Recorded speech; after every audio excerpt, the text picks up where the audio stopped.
ติดอัตตาเอ่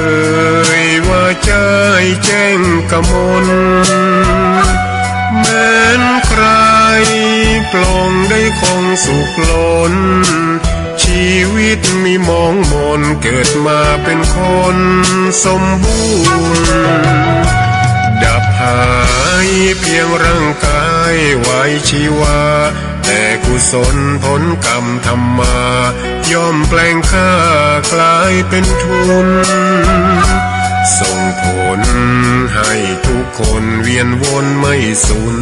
สุขและทุกข์เป็นไปตามทุนที่พวกคุณได้ก่อทำมา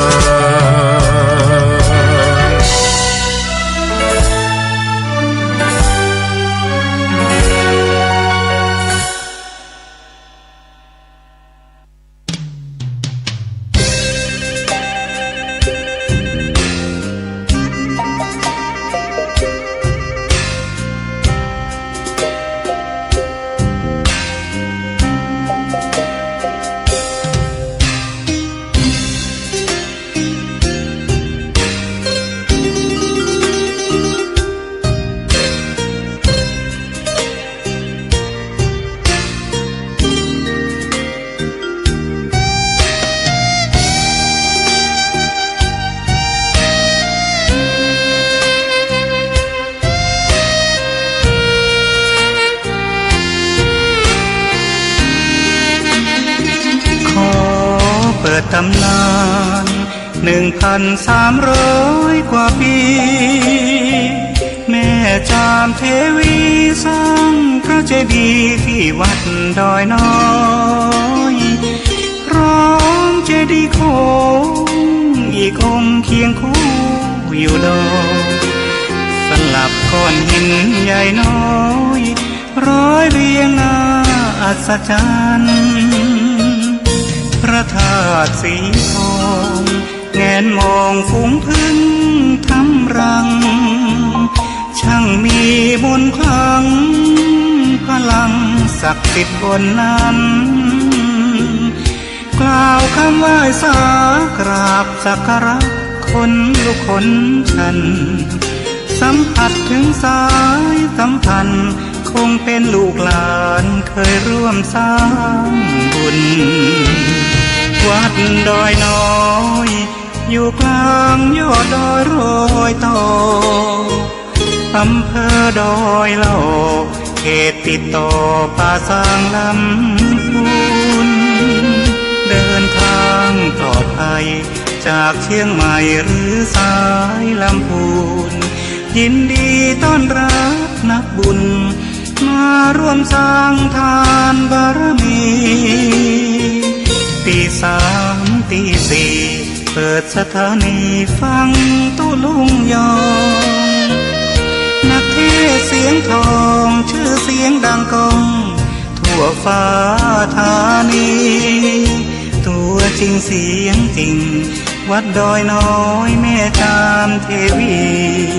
ต้อนรับญาติโยมที่มีจิตศรัทธามาร่วมสร้างบุญ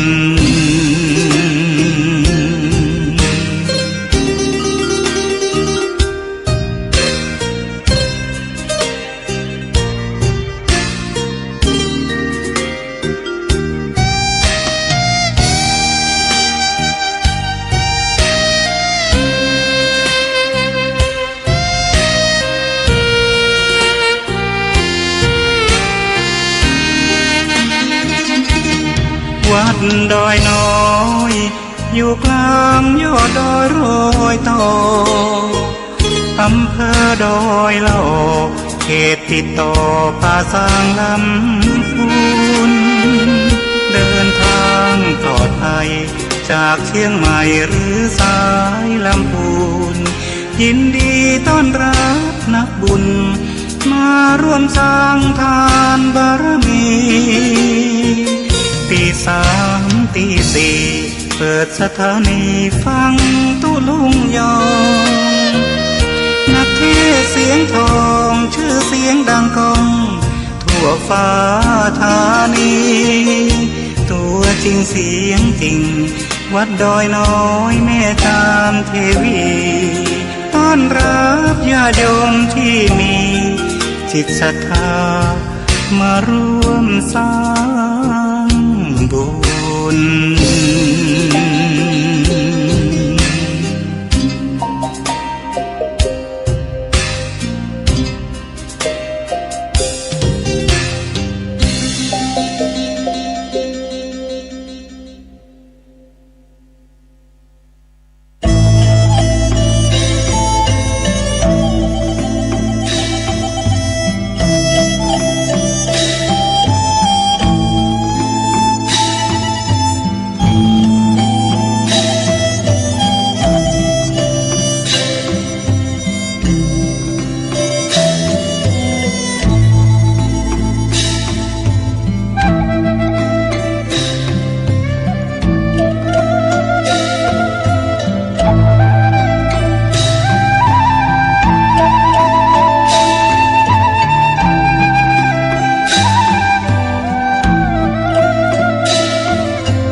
เกียรติยศมีมาเพราะหน้าที่อำนาจมีเพราะตำแหน่งเขาแต่งตั้งตำแหน่งหมดอำนาจหายไม่จีรังจงเสริมสร้างความดีเป็นสีตน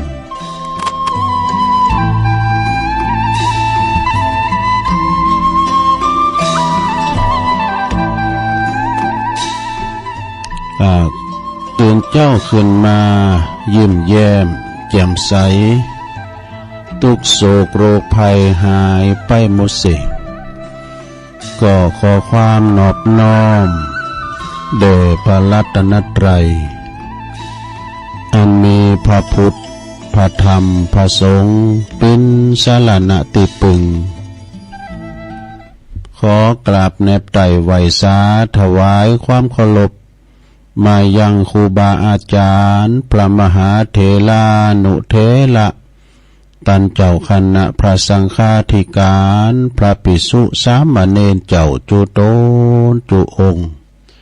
กุวัดวาอารามพร้อมตึงสำนักทรงตัว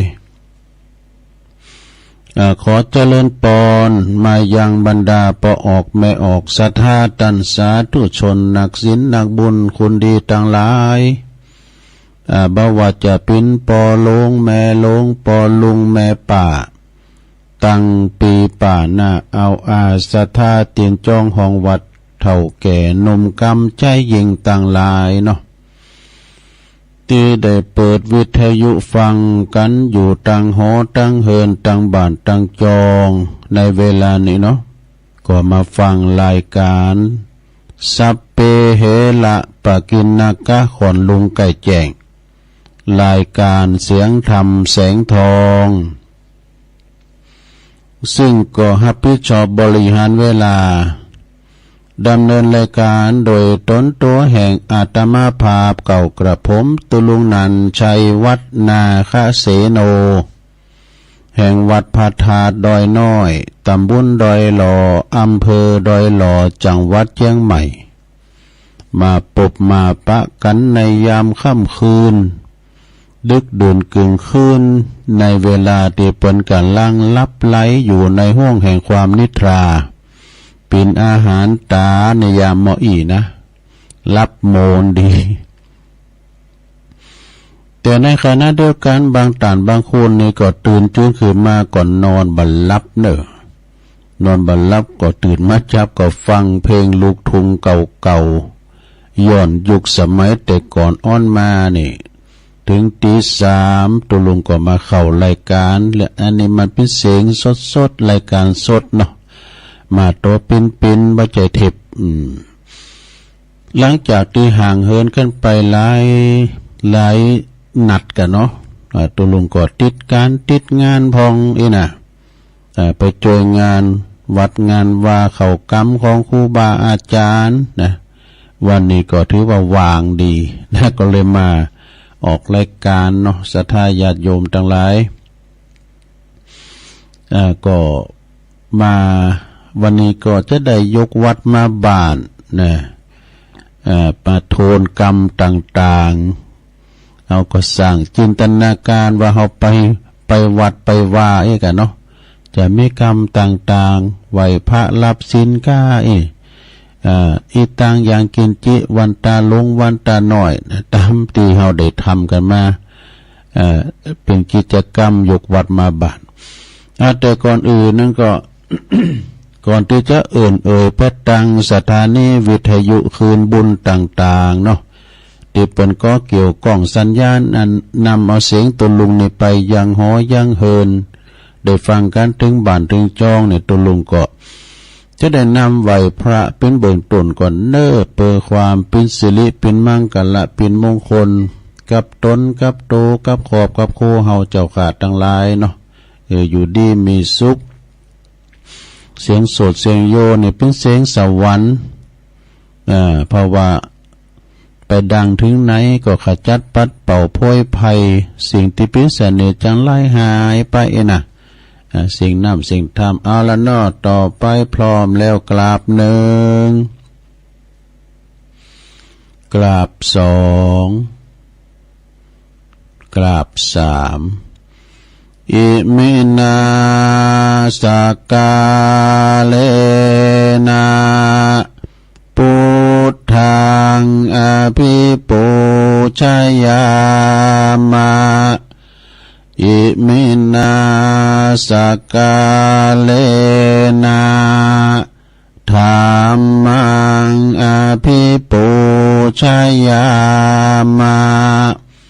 อิมินาสกาเลนะสังฆังอภิปูชยามะอะระหังสัมมาสัมพุทโธภะคะวาพุทธังภะคะวันตังอภิวาเทมิ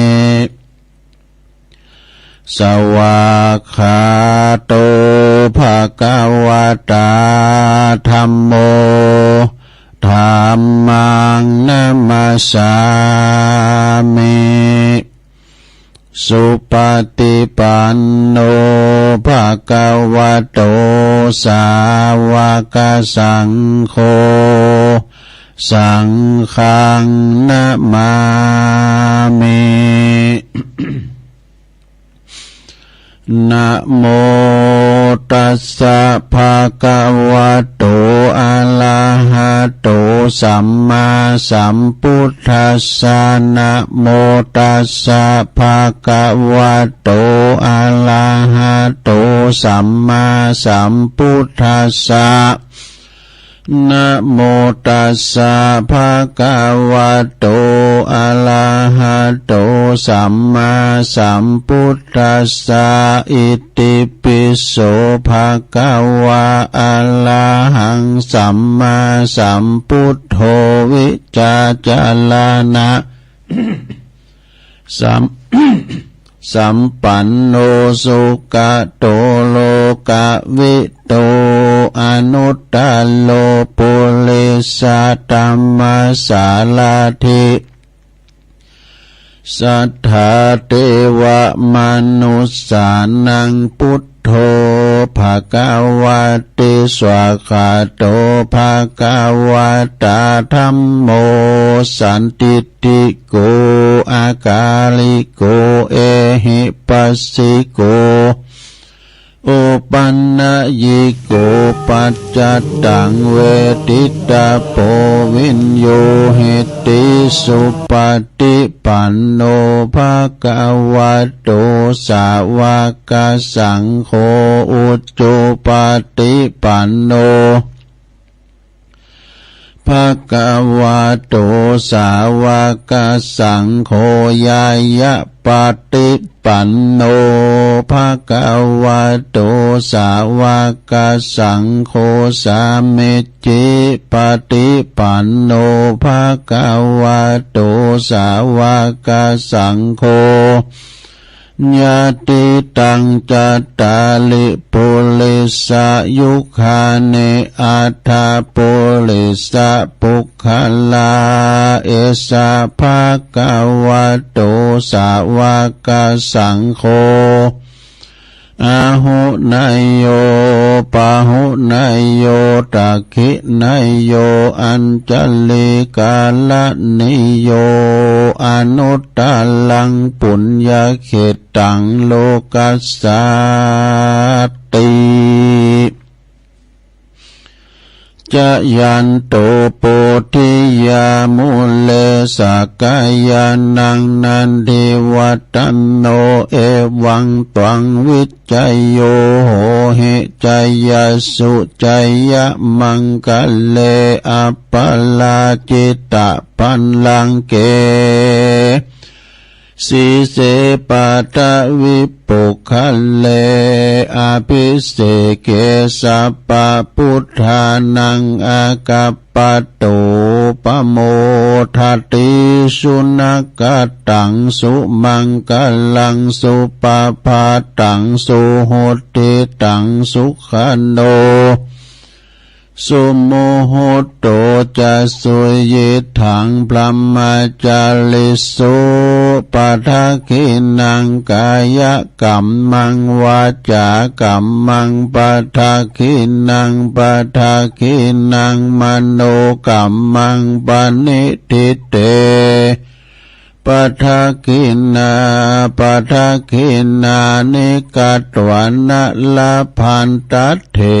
ปัฏฐคิเน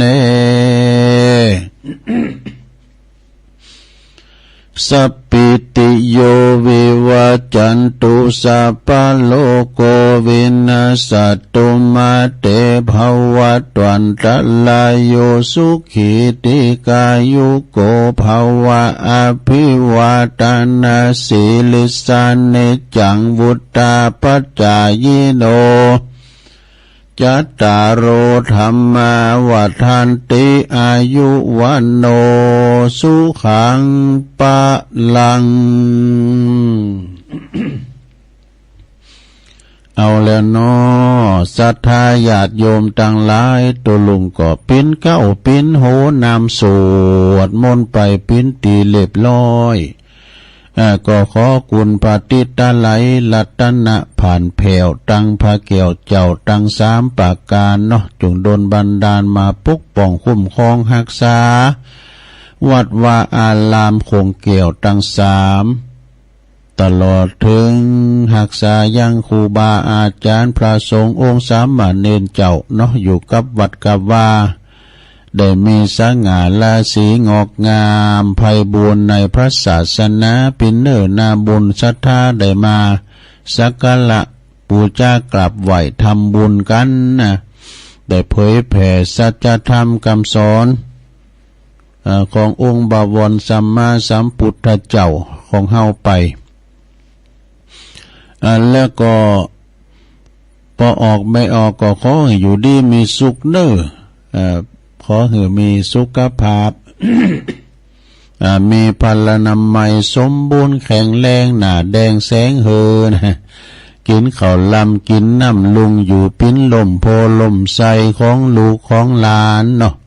ลูกหลานตันเต่าขอเยะบะใจใส่บะถูกก็แหน่นำเข้าไปอันใดดีอันใดงามก็สั่งสอนกันไปเนาะศรัทธาแล้วก็ตุลุงขอปิ้นกำลังอกกำลังใจอีปออีแม่เนอที่เดินเหินไปไหนมาไหนบ้านใดก็เอาเนี่ยนะวิทยุปิ้นกูปิ้นเกียมไปฟังนำฟังธรรมไปนะศรัทธาญาติโยมนะลูกหลานตันเต่าหรือว่าปอบ้านแม่บ้านจะไปกาดไปลี จะเอารถออกคู่มาโหก็คือมีสติก่อนสตาร์ท รถมันหนักมันหลายตึงระวังตึงหางเฮ้าหางเปินเดินทางไปดีมาดีทางขาไปทางขากลับเด้อ ขอให้เดินทางเขี่ยวคาดปลอดภัยไปต่างจังหวัดต่างอำเภอที่ไหนก็ตามนะไปกับรถกับลาก็ขอเดินทางเขี่ยวคาดปลอดภัยทุกตารางกิโลเมตรของการเดินทางเนาะ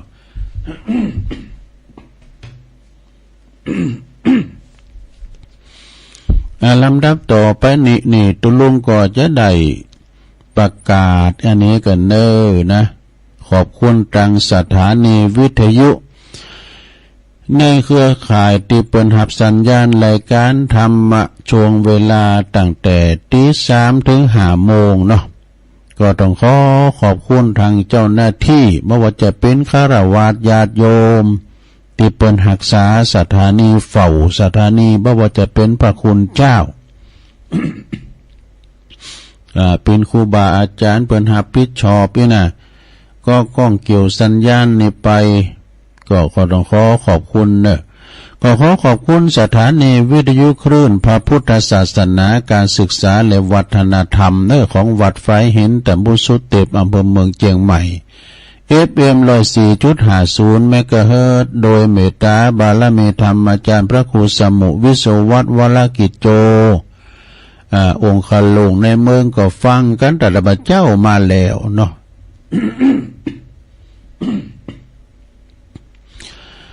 แล้วก็ขอบคุณสถานีวิทยุคณะสงฆ์อำเภอฝางตั้งอยู่ที่วัดพระบาทอุดมนำบ่อสาวาสำนักวิปัสสนาเนาะ FM 100.25 เมกะเฮิรตซ์โดยเมตตาบารมีธรรมหลวงปู่ท่านพระครูมงคลท่านพระเดชพระคุณท่านพระครูสุจิตานุรักษ์หลวงปู่ใหญ่เฮาเจ้าคณะอำเภอฝางนะแล้วก็ขอบคุณตุปีจำเริญโชติธรรมโมแล้วก็ตุปีสุเทพตัวเป็นเจ้าหน้าที่คุมสถานีนะกล้องสัญญาณไปละ และขอบคุณสถานีวิทยุแดนดินถิ่นล้านนาตั้งอยู่ที่บ้านลงวัวตำบลนำบ่อหลวงอำเภอสันปัดตอง FM 103.50 เมกะเฮิรตซ์โดยคุณรุจิสมบัติเงาคำนะขอบคุณสถานีวิทยุคลื่นธรรมะของชุมชนวัดห้วยตองซักตำบลโขงเปาอำเภอจอมทองเนาะ FM 98.75 เมกะเฮิรตซ์โดยเมตตาบารมีธรรมอาจารย์พระครูวาปีวรมานิตตั้งโซนไต่ซ้ายไต่ก็ฟังกันแต่เพลงมาเหมือนกันขอบคุณสถานีวิทยุมนเสียงธรรมอำเภอแม่แจ่มจังหวัดเชียงใหม่วัดบุพาราม FM 106.25 เมกะเฮิรตซ์โดยเมตตาบารมีธรรมหลวงปู่พระครูมงคลวิสิทธิ์หลวงปู่ใหญ่เจ้าคณะอำเภอแม่แจ่ม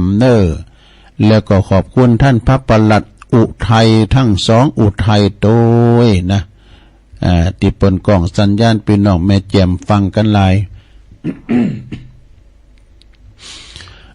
ขอบคุณสถานีวิทยุเน็กแนวเรดิโอ FM 96.75 เมกะเฮิรตซ์ตั้งอยู่ในบ้านจงตำบลทุ่งขวาวห้างหุ้นส่วนจำกัดอนุสรณ์เรดิโออำเภอเมืองปานจังหวัดลำปางแล้วขอบคุณสถานีวิทยุชุมชนคนเหนือเขื่อนตั้งอยู่ที่อำเภอฮอดจังหวัดเชียงใหม่ FM 90.75 เมกะเฮิรตซ์นะ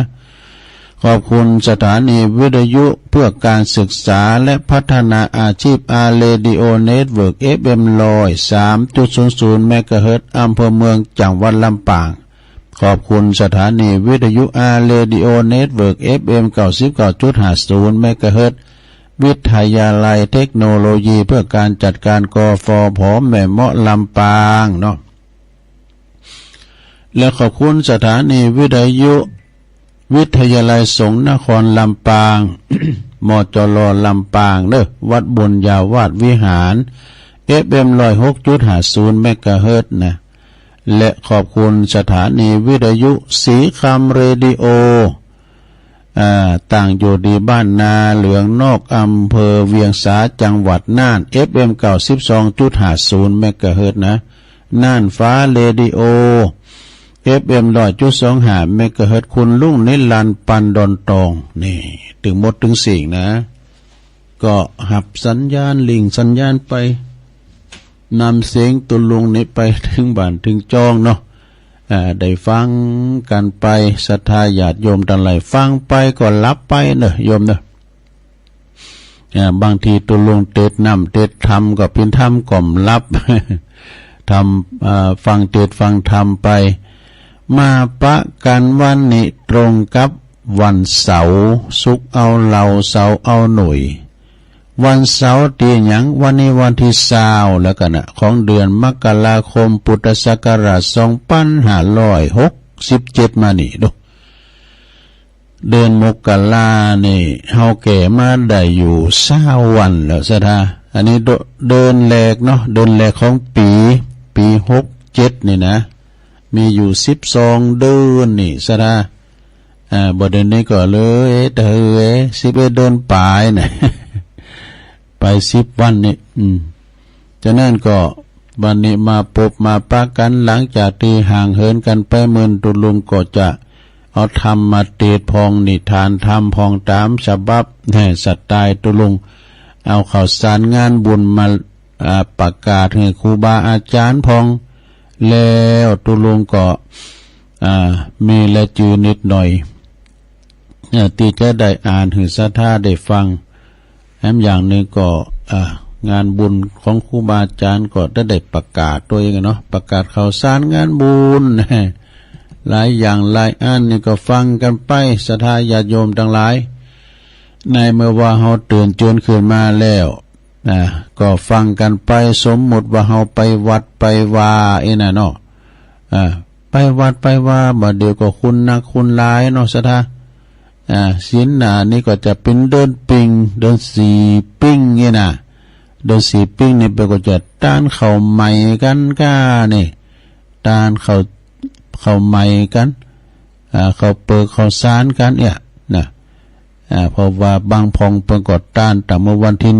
1 มกราแล้วก็มาไปขายกันยังหันเนาะที่1ก็กำลังได้20วันมาเนี่ยนะกรรมก็25ก็เป็นวันเดือน4ปิ้งเนี่ยนะมันจะมีหลายเดือนอย่างว่าเดือน4ปิ้งก็สำคัญหนึ่งเอาเด็ดตาลอันเข้าใหม่กันเนาะ12ปิ้งก็ตาลหาเปตาพลีปุดปิงปุดด้วยเหรอปิงปุดก็ตาลตักบาทเตีคืนกันนะอันเดินปิงปุดนี่นะเดินปิงนี่สำคัญหมดเดิน8ปิ้งกานี่ก็วันวิสาขบูชาหาปิ้งก็วันมาฆะกะเดินปิงนี่ก็สำคัญเนอะสถานเนาะเอาละเปิดบอกคือการเซฟเวลาตุลุงก็จะยกวัดมาบานกันยกวัดมาบานก็คือโทนกรรมต่างๆโดยสมมุติว่าเฮาไปวัดนะหลวงเด้อเฮาไปวัดไปว่าอิงอยู่เสาวิหารกันนั่นก็อันนี้สร้างจินตนาการขึ้นมาเฮาไปวัดไปว่าก็เดียวเฮาจะได้โยงขันเกี่ยวตั้ง3เอกนะโยงขันศีลขันสุมาโยงเข้าบาตรนะพร้อมแล้วบ่พร้อมแล้วบูชาว่าไปเลยว่าไปเลยนะมาเมพุทธังคุณาสากัลลันตังนะมาเมธัมมังมุนีลาจาเตสิตังนะมาเมสังฆังมุนีลาจาสาวกังอาจายโยโนปันเตอาจากามายาธาปะเลยาธามุลาเหยาธาอากุสะเล เยมายังพุทธธรรมสังฆาเตสุลตาเนจติเตวาปัจจุปันเนวาอวิวายาติวาลาโหวากายเยนาวาวาจายาวามนัสสาวาปะมะตังวาอากาลวังวาอากาสิมหาติสวายาธาธรรมังปฏิกัลโลมาเตสังโนพันเตปุตตติลัตตันนับตยังอนุกัมปังอุปตยาอาจายังอาจายาโตปฏิกันหาตุคัมมันตุ สัพพังโตสังอายาติงสังวัลลิสัมมานาปุณเนวังกัลลิสามาสันจิจาโตสังอาสันจิจาโตสังสัพพังโตสังขมันตุโนเอาแล้ว จบไปอย่างนั้นแล้วลงเอ้ยเอาต่อไปเขาก็จะได้ซูมาเข้าพิขาหารเนื้อว่าพร้อมกันไปเลยนะมาเมตุปาบุภาลาจาตาเนโอตานาปิกาหาลาตาเนสหปาลิวาลาตาเนวัลลาตาคินาเยกายะตัวเลวาจิตัวเลมโนตัวเลสันจิจัปปมาเตนาวาอาสันจิจัปปมาเตนาวากายะกัมเมนาวาวาจิกัมเมนาวามโนกัมเมนาวาอติตาโตสังปัจจุปันนโตสังสัพพังโตสังกมันตุโนตุติยัมปิตติยัมปินะมาเมตุปะบุภาลาจาตาเนโอตันนาปิกาหาลาตาเนสหปาลิวาลาตาเนวัลลาตาคินาเยกายะตัวเลวาจิตัวเลมโนตัวเลสันจิจาปัมมาเตนาวาอะสันจิจาปัมมาเตนาวากายะกัมเมนาวาวาจิกัมเมนาวามโนกัมเมนาวาอาติตาโตสังปัจจุปันนโตสังสัพพังโตสังขมันตุโนแล้วไปทำอย่างนั่นละลงเอ้ย ตั้งใจกันหน่อยเนอะเอาต่อไปโยงเข้าพระเจ้าเนอะอิมังโอตานาปินดาตานังติลตานานังสกาจังเตมาปูเจมาตุติยัมปิอิมังโอตานาปินดาตานังติลตานานังสกาจังเต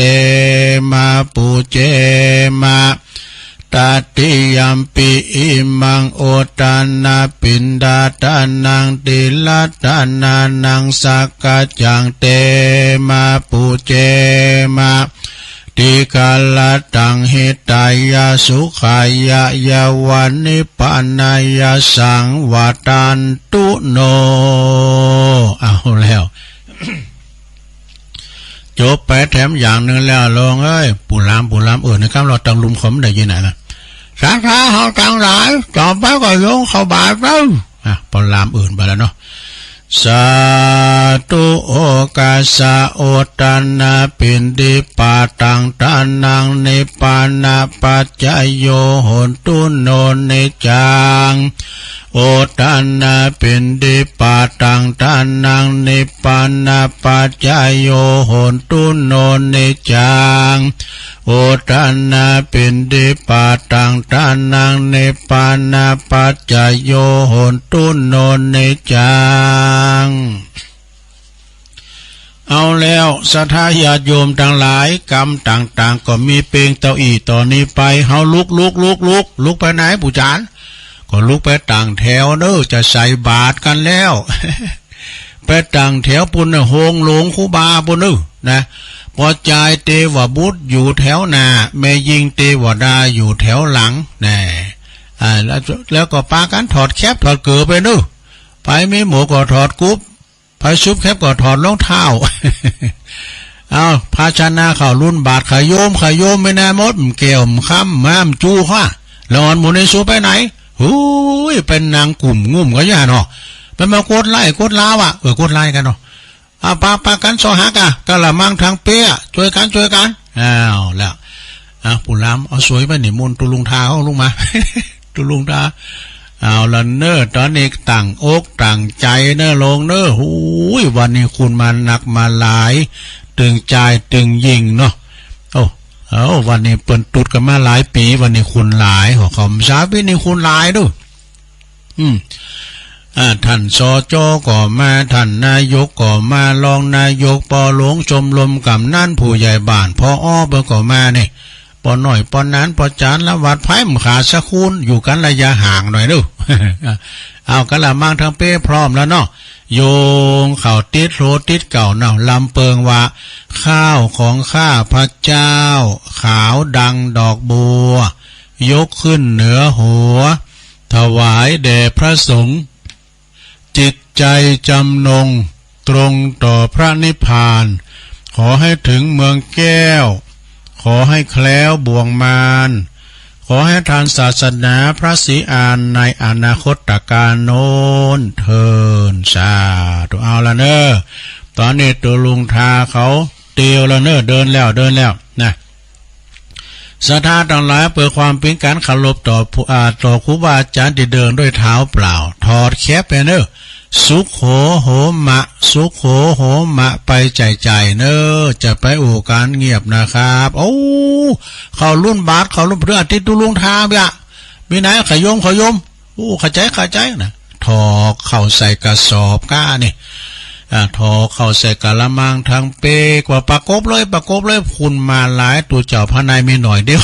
มันสมดุลกันอ่ะเอาใส่เข้าบาทกันไปเตียวไปจนสุดปลายนะโอ้ไข่นักใต้ไปเนอนักตั้งหัวหน่อยเนอตั้งใต้ในลูกหลาโคหอมาดูโอ้ไปบาท2 บาทก็ติ้มบาทแล้ว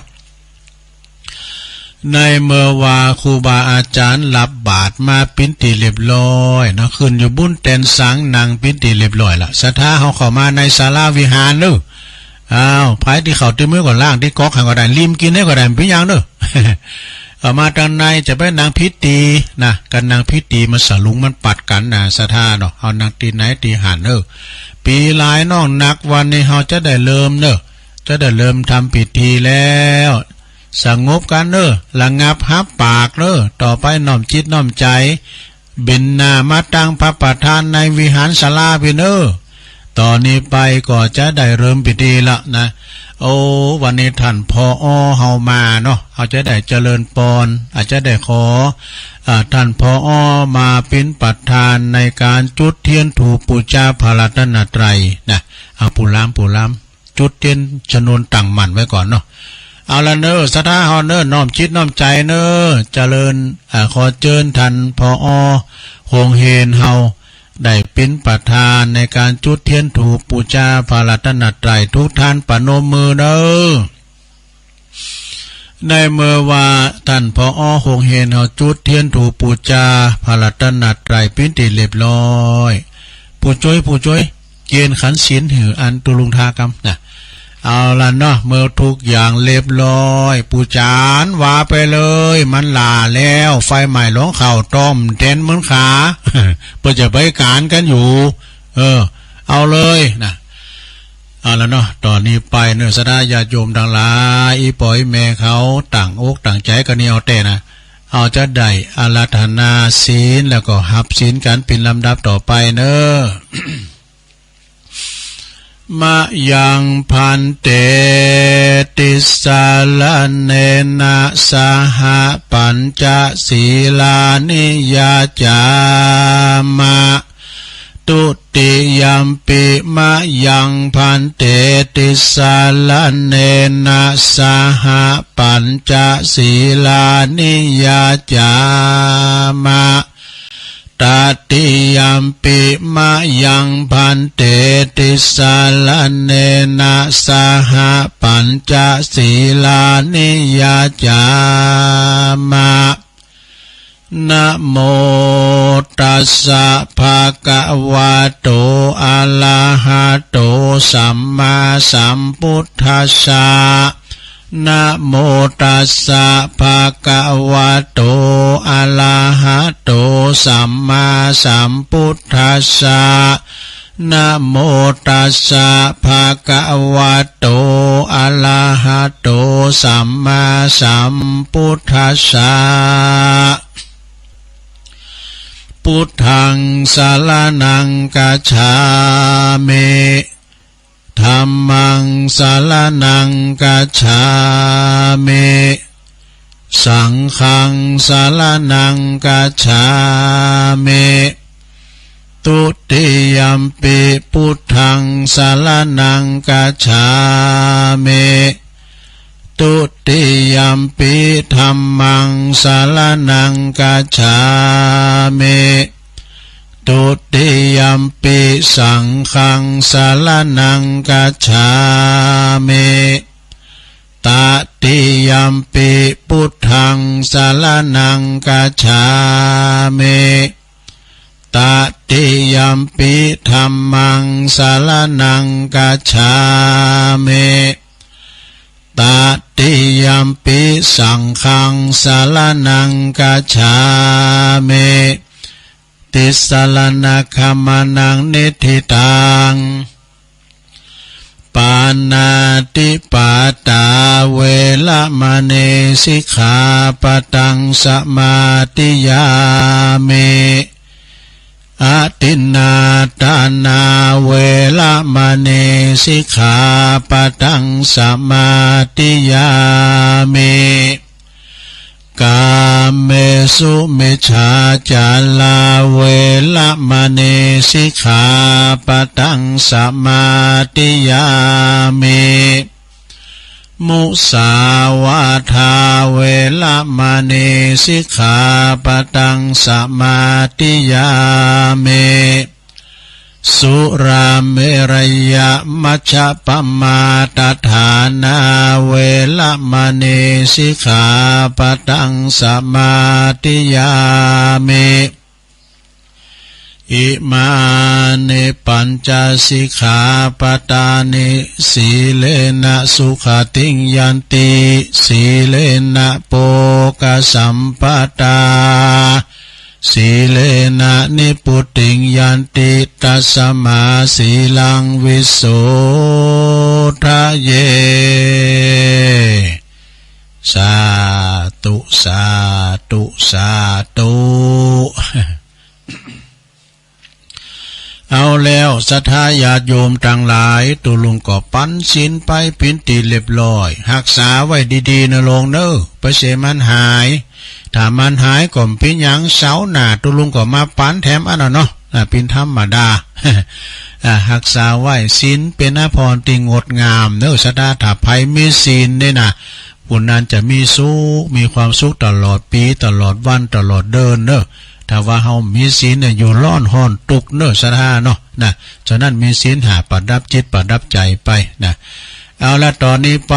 ศรัทธาญาติโยมทั้งหลายขอนิมนต์ตุลุงทาสวดอันนี้ครับเนาะสวดยามะก็สวดอันเนี้ยสวดนกยุงพญานกยุงทองได้ก็เอาตอนนี้ไปจะได้สวดพญานกยุงทองนะลงเด้อพญานกยุงทองเนี่ยเปิ้นจะไปออกสอดลาหากินในเถินในป่านี่นะเปิ้นจะต้องสวดบทในหนึ่งสราเนี่ยโมหะปริตเนี่ยหรือว่าทำบทสวดอุตเตอเปเนี่ยนะตุลุงยะวาไปกับเนื้อสราเนี่ยอุตเตตายัญจคุมาเอกาลาชาหลิสวันโนปาทาวิปาภาโสตังนามัสสาเมหาลิสวันนังปาทาวิปาภาสังตยาสากุตาวิหาเลมุทิวาสังเยพระมัณนาเวตากุสัพพะธัมเมเตเมนะโมเตจามังปะลายันตุนามาตุพุทธานังนามาตุโพธิยานะโมวิมุตตานังนะโมวิมุตติยาอิมังโสปาริตังกัตวะโมโลจาลติเอสนาอเปตยัญจคุมาเอกาลาชาหลิสวันโนปัทวิปาภาโสตังนามัสสาเมหาลิสวันนังปัทวิปาภาสังตยาสากุตาวิหาเลมุลติงเยพระมัณนาเวตากุสัพพะธัมเมเตเมนะโมเตจามังปะลายันตุนามาตุพุทธานังนามาตุโพธิยานะโมวิมุตตานังนะโมวิมุตติยาอิมังโสปาริตังกัตวะโมโลวาสัมมากัปปะยิติโมลปาลิตังเอาแล้ว สวดโมหปาลิตพญานกยุงทองจบลุงไปศรัทธาญาโยมทั้งหลายนะไปตีในตั้งใดก็ตามวันนี้ตลอดทั้งวันไปเนื้อไปไต่คืนไต่ลองเนื้อจะได้ก็ตามขอเดินทางเขี้ยวคาดปลอดภัยนะบ่มีอุปสรรคอันใดตลอดถึงจะไปติดต่อประสานงานต่างๆขอมีผลสำเร็จเนอะนะเดินทางเขี้ยวคาดปลอดภัยตอนนี้ไปจะไหวกุลโลมเนอะลงเนอะไหวกุลโลมเนี่ยกุลอย่างต่างๆมันมีกุลหมดอะนะเขามีกุลน้ำมีกุลแดดมีกุลฝุ่นมีกุลกูอย่างนะฉะนั้นเดี๋ยวว่าพร้อมกันไปเลยเนอะสาธุสาธุสาธุข้าขอยกมือ10 นิ้วขึ้นตั้งวางกิ้วไก่เกาเกษาปูคาต่างหลายก็ขอนำมาสาการคุณพระปิตาเม21คุณพระมันดาเม12คุณพระแม่โพศพเม39คุณพระพุทธเจ้า56คุณพระธรรมเจ้า38คุณพระสังฆเจ้า14คุณพระอาจารย์คุณอาจารย์10คุณกรรมฐาน8คุณไฟมี6คุณลมมี7คุณแม่พรณีมี21คุณพระคงคามี12คุณอัคระ33กุลศีล5มี11กุลศีล8มี12กุลอัคคาละ33กุลศีล5กุลศีล8มี12กุลศีล10มี21กุลจตุปาริสุทธศีลมี27กุลอัคคากุลอรหันตาคือมรรค4ผล4นิพพาน1รวมเป็น9กุลอาสาสาวาปัสสาสานิสาวาสาอาสากุลพระวิหาร84,000 หลังกุลพระมหาเจดีย์เจ้ามี84,000 ดวงภูคาต่างหลายก็ขออาราธนาคุณตาต่างหลายเหล่านี้จงได้มาเป็นสอยประดับสำหรับกายอันพระเสริฐเมื่อภูคาเจ้าต่างหลายได้ดับจิตเสียงชีวิตในสังขารปีใดเดือนใดวันใดยามใดคืนใดดังอันก็ดีผู้คาต่างหลายก็ขออาราธนาคุณเจ้าต่างหลายจงมาเปิดประตูพระนิพพานคือเวียงแก้วแก่ผู้คาต่างหลายแด่เดินนิพพานะปัจจโยโหนตุโนนิจังนิพพานังปาลามังสุขังเอาแล้วไหวกุลโลมเนาะ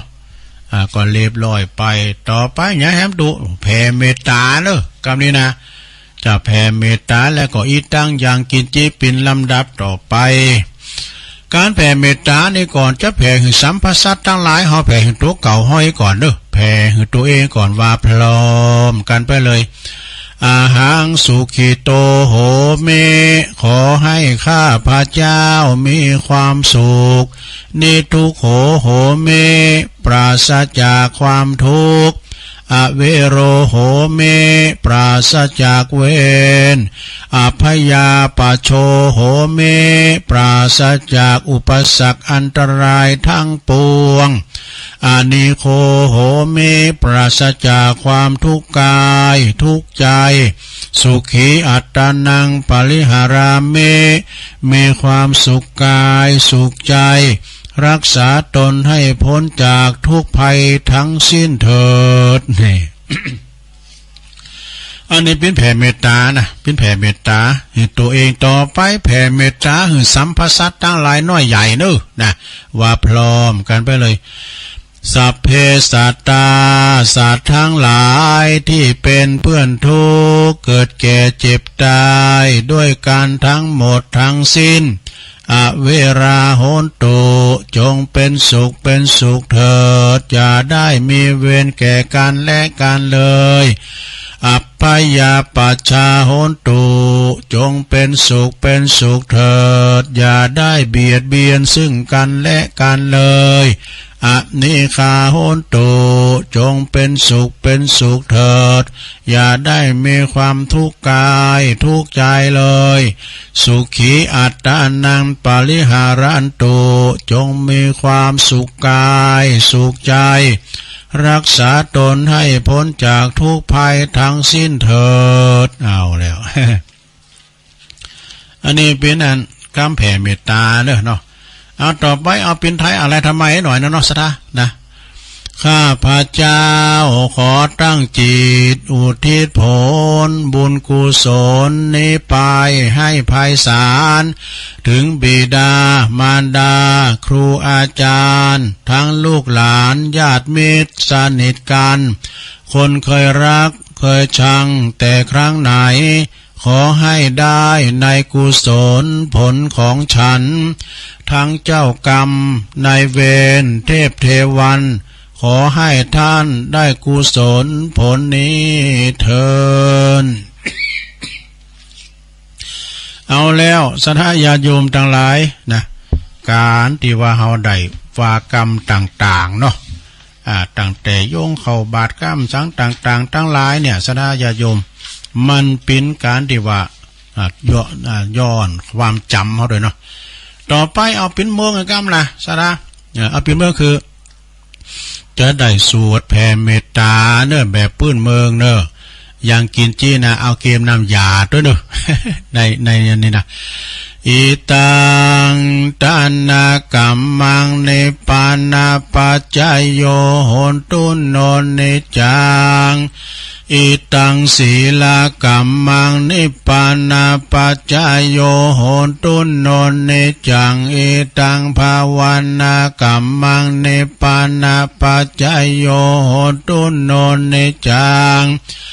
ยังกินเจกุสลังกาตาปังกัมมังสัพเพเหกาเตเหกาตังปุญญังโนอนุโมตันตุสุนันตุโพนโตเยเตวะอัสสมิงฐานเนอาติกาตาติกายุกาสัตตาหนตุสัพพสัตตาสุขีอัตตานังปาลิหาลันตุมาตาปิตาสุขีตาหนตุตุขาปัมมุนจันตุสัพเพยาติกาสุขีตาหนตุตุขาปัมมุนจันตุสัพเพอัญญาติกาสุขิตาหนตุตุขาปัมมุนจันตุสัพเพปิสาสัพเพยาขาสัพเพเปตาสุขิตาหนตุ ทุกขาปัมมุนจันตุสัพเพนาคาตาสุขิตาหนตุทุกขาปัมมุนจันตุสัพเพเทวาสุขิตาหนตุตุขาปัมมุนจันตุสัพเพอาจาริยุปัจจายาสุขิตาหนตุตุขาปัมมุนจันตุสัพพสัมปติโยชมิชันตุโวเอาแล้วว่าตัวเต้นเนี่ยหลวงไข่โวยไปปู่จ๋าหน่อยไม่ว่าโวยต่อไปเราจะได้วันตาพระเจ้าหลวงคงแก้วอารามถึงไม้สาลีมหาโพธิงมรณุ วันตาเมพุทธังสัพพเมโตสังคัมมาธัมเมปันเตวันตาเมธัมมังสัพพเมโตสังคัมมาธัมเมปันเตวันตาเมสังฆังสัพพังเมโตสังคัมมาธัมเมปันเตวันตาเมกาลูอุปจาจาริเยสัพพังเมโตสังคัมมาธัมเมปันเต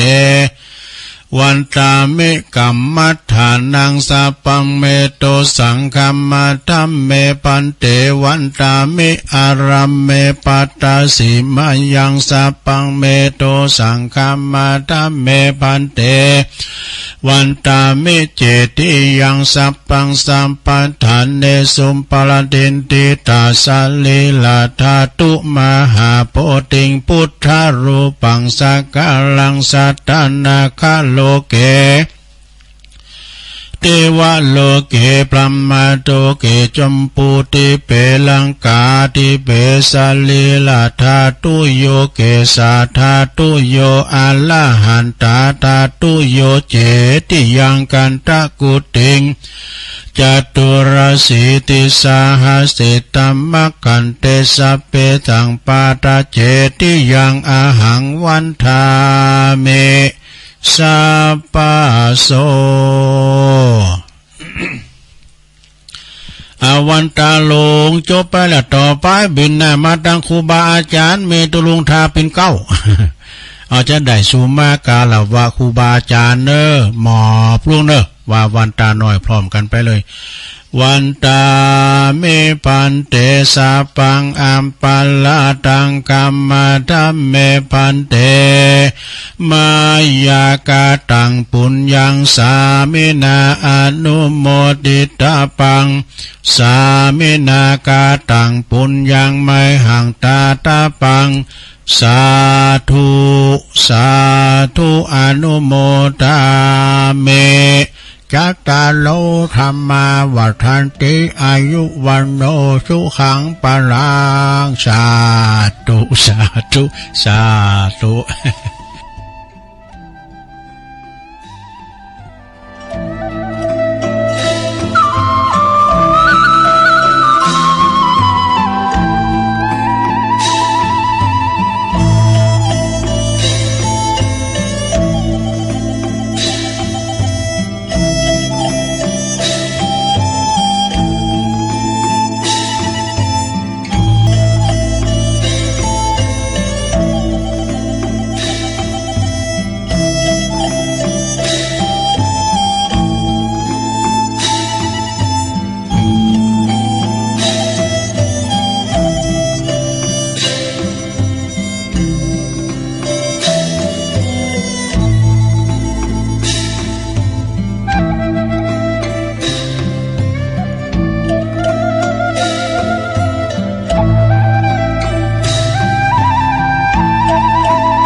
ศรัทธาญาติโยมทั้งหลาย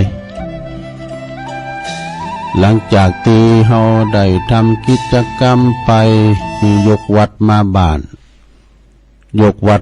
นก็สมมติว่าเฮาไปวัดเนี่ยกะสร้างจินตนาการเอาอกเอาใจอีปอยแม่มก่อนก็ไปเหตุแต่ไปวัดไปว่าอีปอก็เป็นนางอยู่อิงอยู่เสาวิหารน่ะตุพองก็ว่าอีปอเนี่ยเป็นคุณโยงขันนี่นะแต่ก่อนเนี่ยโทษเขาไก่พระรัตนตรัยแต่บ่เดี๋ยวนี้สังขารบ่อำนวยไปให้แล้วนะก็เลยว่ามีการสร้างจินตนาการยกวัดมาบ้านเนี่ยเนาะโดยก่อนจะลืมกรรมกันไปจะลืมกรรมว่าอันนี้กรรมโยงเข่าพระเจ้าโยงเข่าบาทกรรมโยงขันแก้วทั้งสามกะเขาก็ฟื้นฟูขึ้นมานะแต่ว่าคุณเฮาที่ไปวัดถึงวันก็พิจารณาไปถึงใด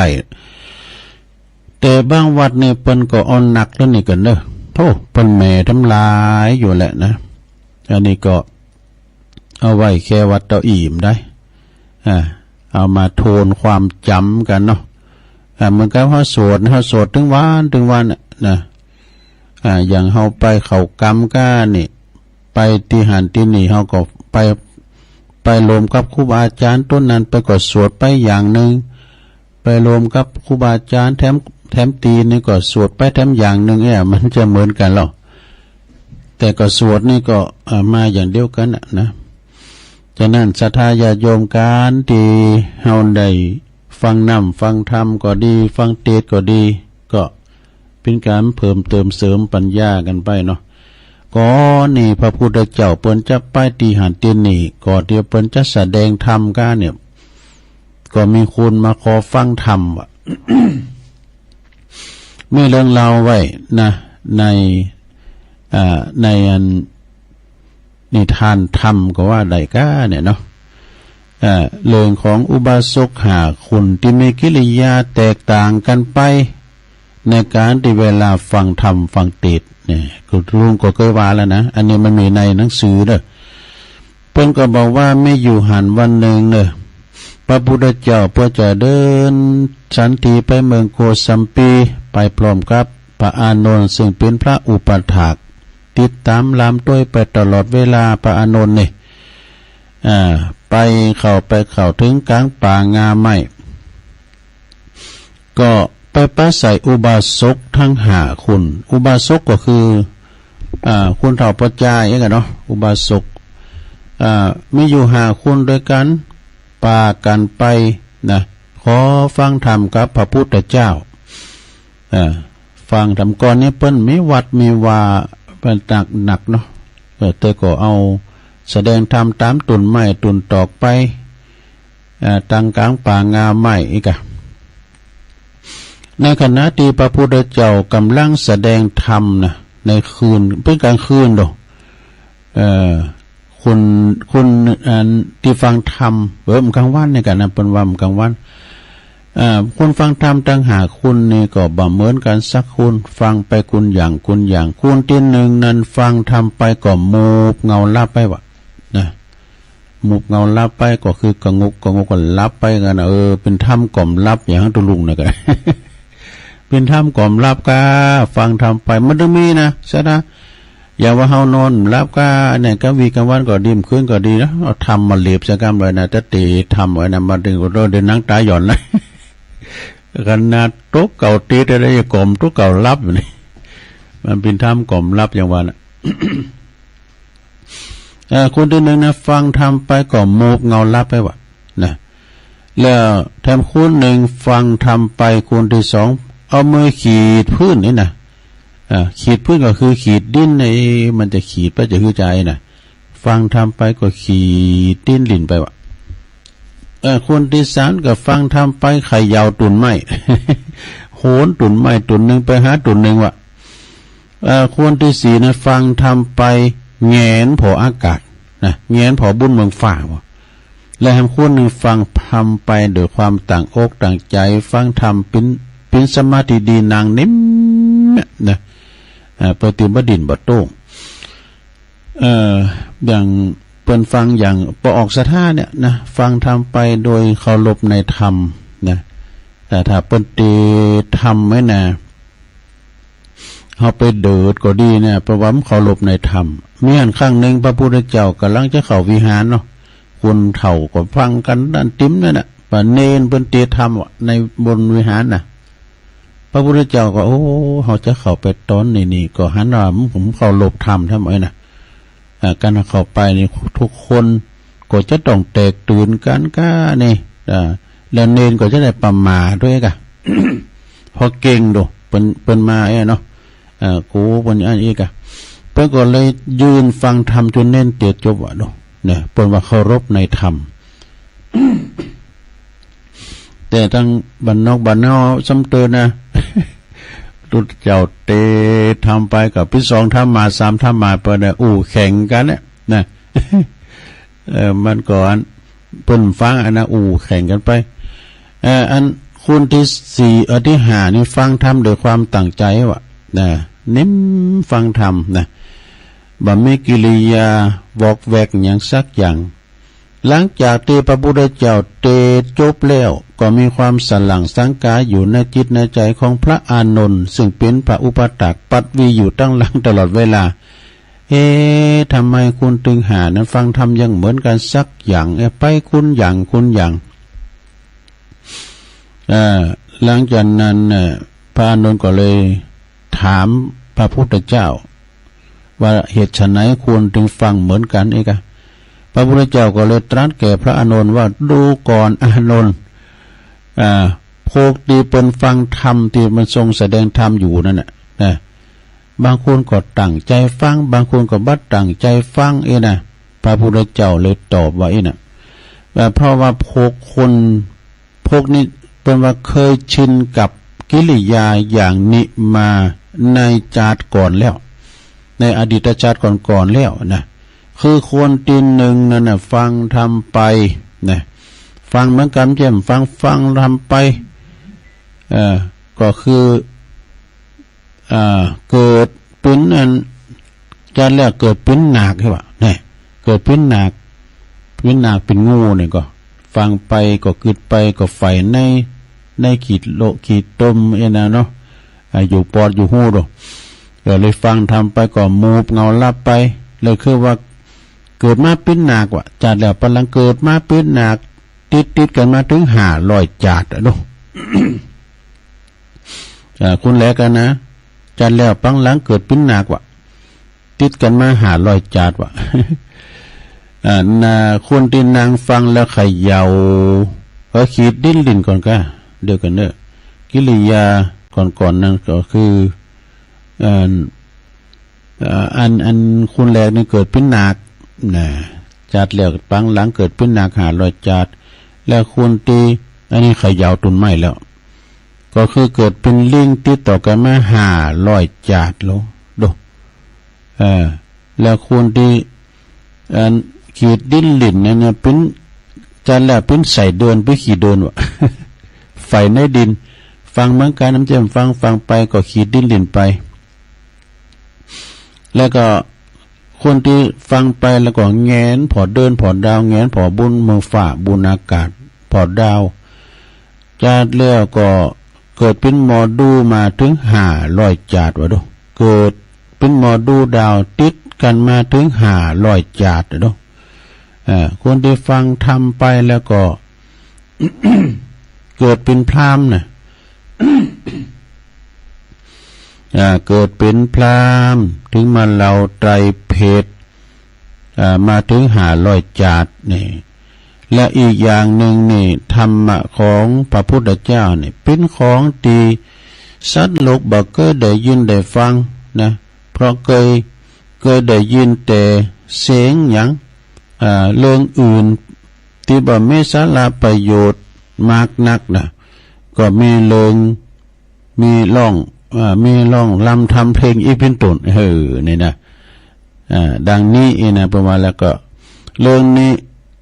เข้ากับคำว่าฟังเตดแล้วงงนอนดูละครตาใส จบซะนะแต่ก็เนาะเขาฟังเตดจำเตือนนะมันดึงไขลับหรอ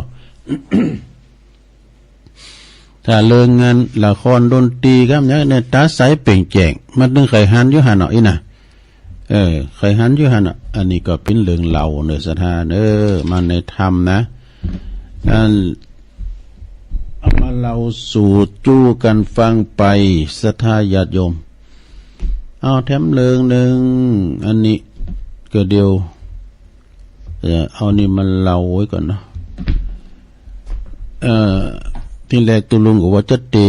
ทำอันนี้กันแล้วก็เอาของพุทธิธรรมคนเดิมมาเล่าก่อนเนาะเอาเรื่องในพระสูตรก่อนเนอะอันนี้นะก็มีข้อคิดจะเดียวในพระสูตรวันหนึ่งนี่มีผู้ที่มาถามพระพุทธเจ้าว่าทำไมพระสงฆ์จึงอยู่ร่วมกันเป็นกลุ่มเป็นอย่างดีเขาหลบในพระภิกษุเหมือนกันผู้ที่มาก่อนนี่จะเป็นผู้ที่อาวุโสแม้แต่ว่าอายุยังน้อยนิดก็ตามอายุเพียงเป็นบทมาแต่เป็นเน่เนี่ยเนาะครบอายุเป็นตุเจ้าเป็กเป็นตุ20 ปีนั่นแล้วเป็นอยู่ไป4 ปี5 ปี4 ภาษา5 ภาษาได้เป็นได้แต่งต่างเป็นนั้นเจ้าอาวาสเนาะก็ยังหนุ่มยังแน่นอยู่กำลังเข้าวัยเบญจเพสเกิดว่าคุณเฒ่ามาโบสถ์กำลุนเนี่ยเนาะอายุประมาณ60 ปลายนะแล้วก็แต่เมื่ออยู่ตั้งโหน้ำได้นะก็ฆ่าแก่หรือป้อตู้กันไหนนะอันนี้ว่าภัยมาก่อนเป็นพี่ใหญ่ด้วยเป็นนับว่าสาบุญเดชได้เนี่ย แล้วทำไมเป็นอยู่กันเป็นกลุ่มไหมนะมีคุณมาถามพระพุทธเจ้าพระสงฆ์ในเปิ้นมีจรรยามารยาทงามภัยมาก่อนเป็นพี่ใหญ่อีกเป็นกลุ่มพระพุทธเจ้าก็เลยตรัสบอกตอบว่าสัตว์ทั้งหลายนี่ลงโดยธาตุเนอะนะสัตว์ในที่นี้ก็คือหมายถึงสังคมของสิ่งที่มีชีวิตนะผู้ชอบปัญญานะผู้หักไข่ในปัญญาชอบปัญญาก็ไปอยู่กับภาษาลีบุตรนี่มีปัญญาผู้ที่ชอบฤทธิ์มีฤทธิ์ที่อิทธิฤทธินักก็ไปอยู่กับพระโมคคัลลานะนะผู้ที่ชอบศีลก็ไปอยู่กับพระอุบาลีนะผู้ที่ชอบปลีกวิเวกก็คือไปอยู่กับพระมหากัสสปะอีกผู้ที่ชอบทำอันหยาบจ้านี่ก็ไปอยู่กับพระเทวทัตนะธาตุทั้งหลายสัตว์ทั้งหลายนี่ศรัทธาญาติโยม ลงกันโดยธาตุเนี่ยโดยธาตุตีเสมอกันนี่มันมีธาตุเสมอกันจะร่วมกันอยู่ธาตุ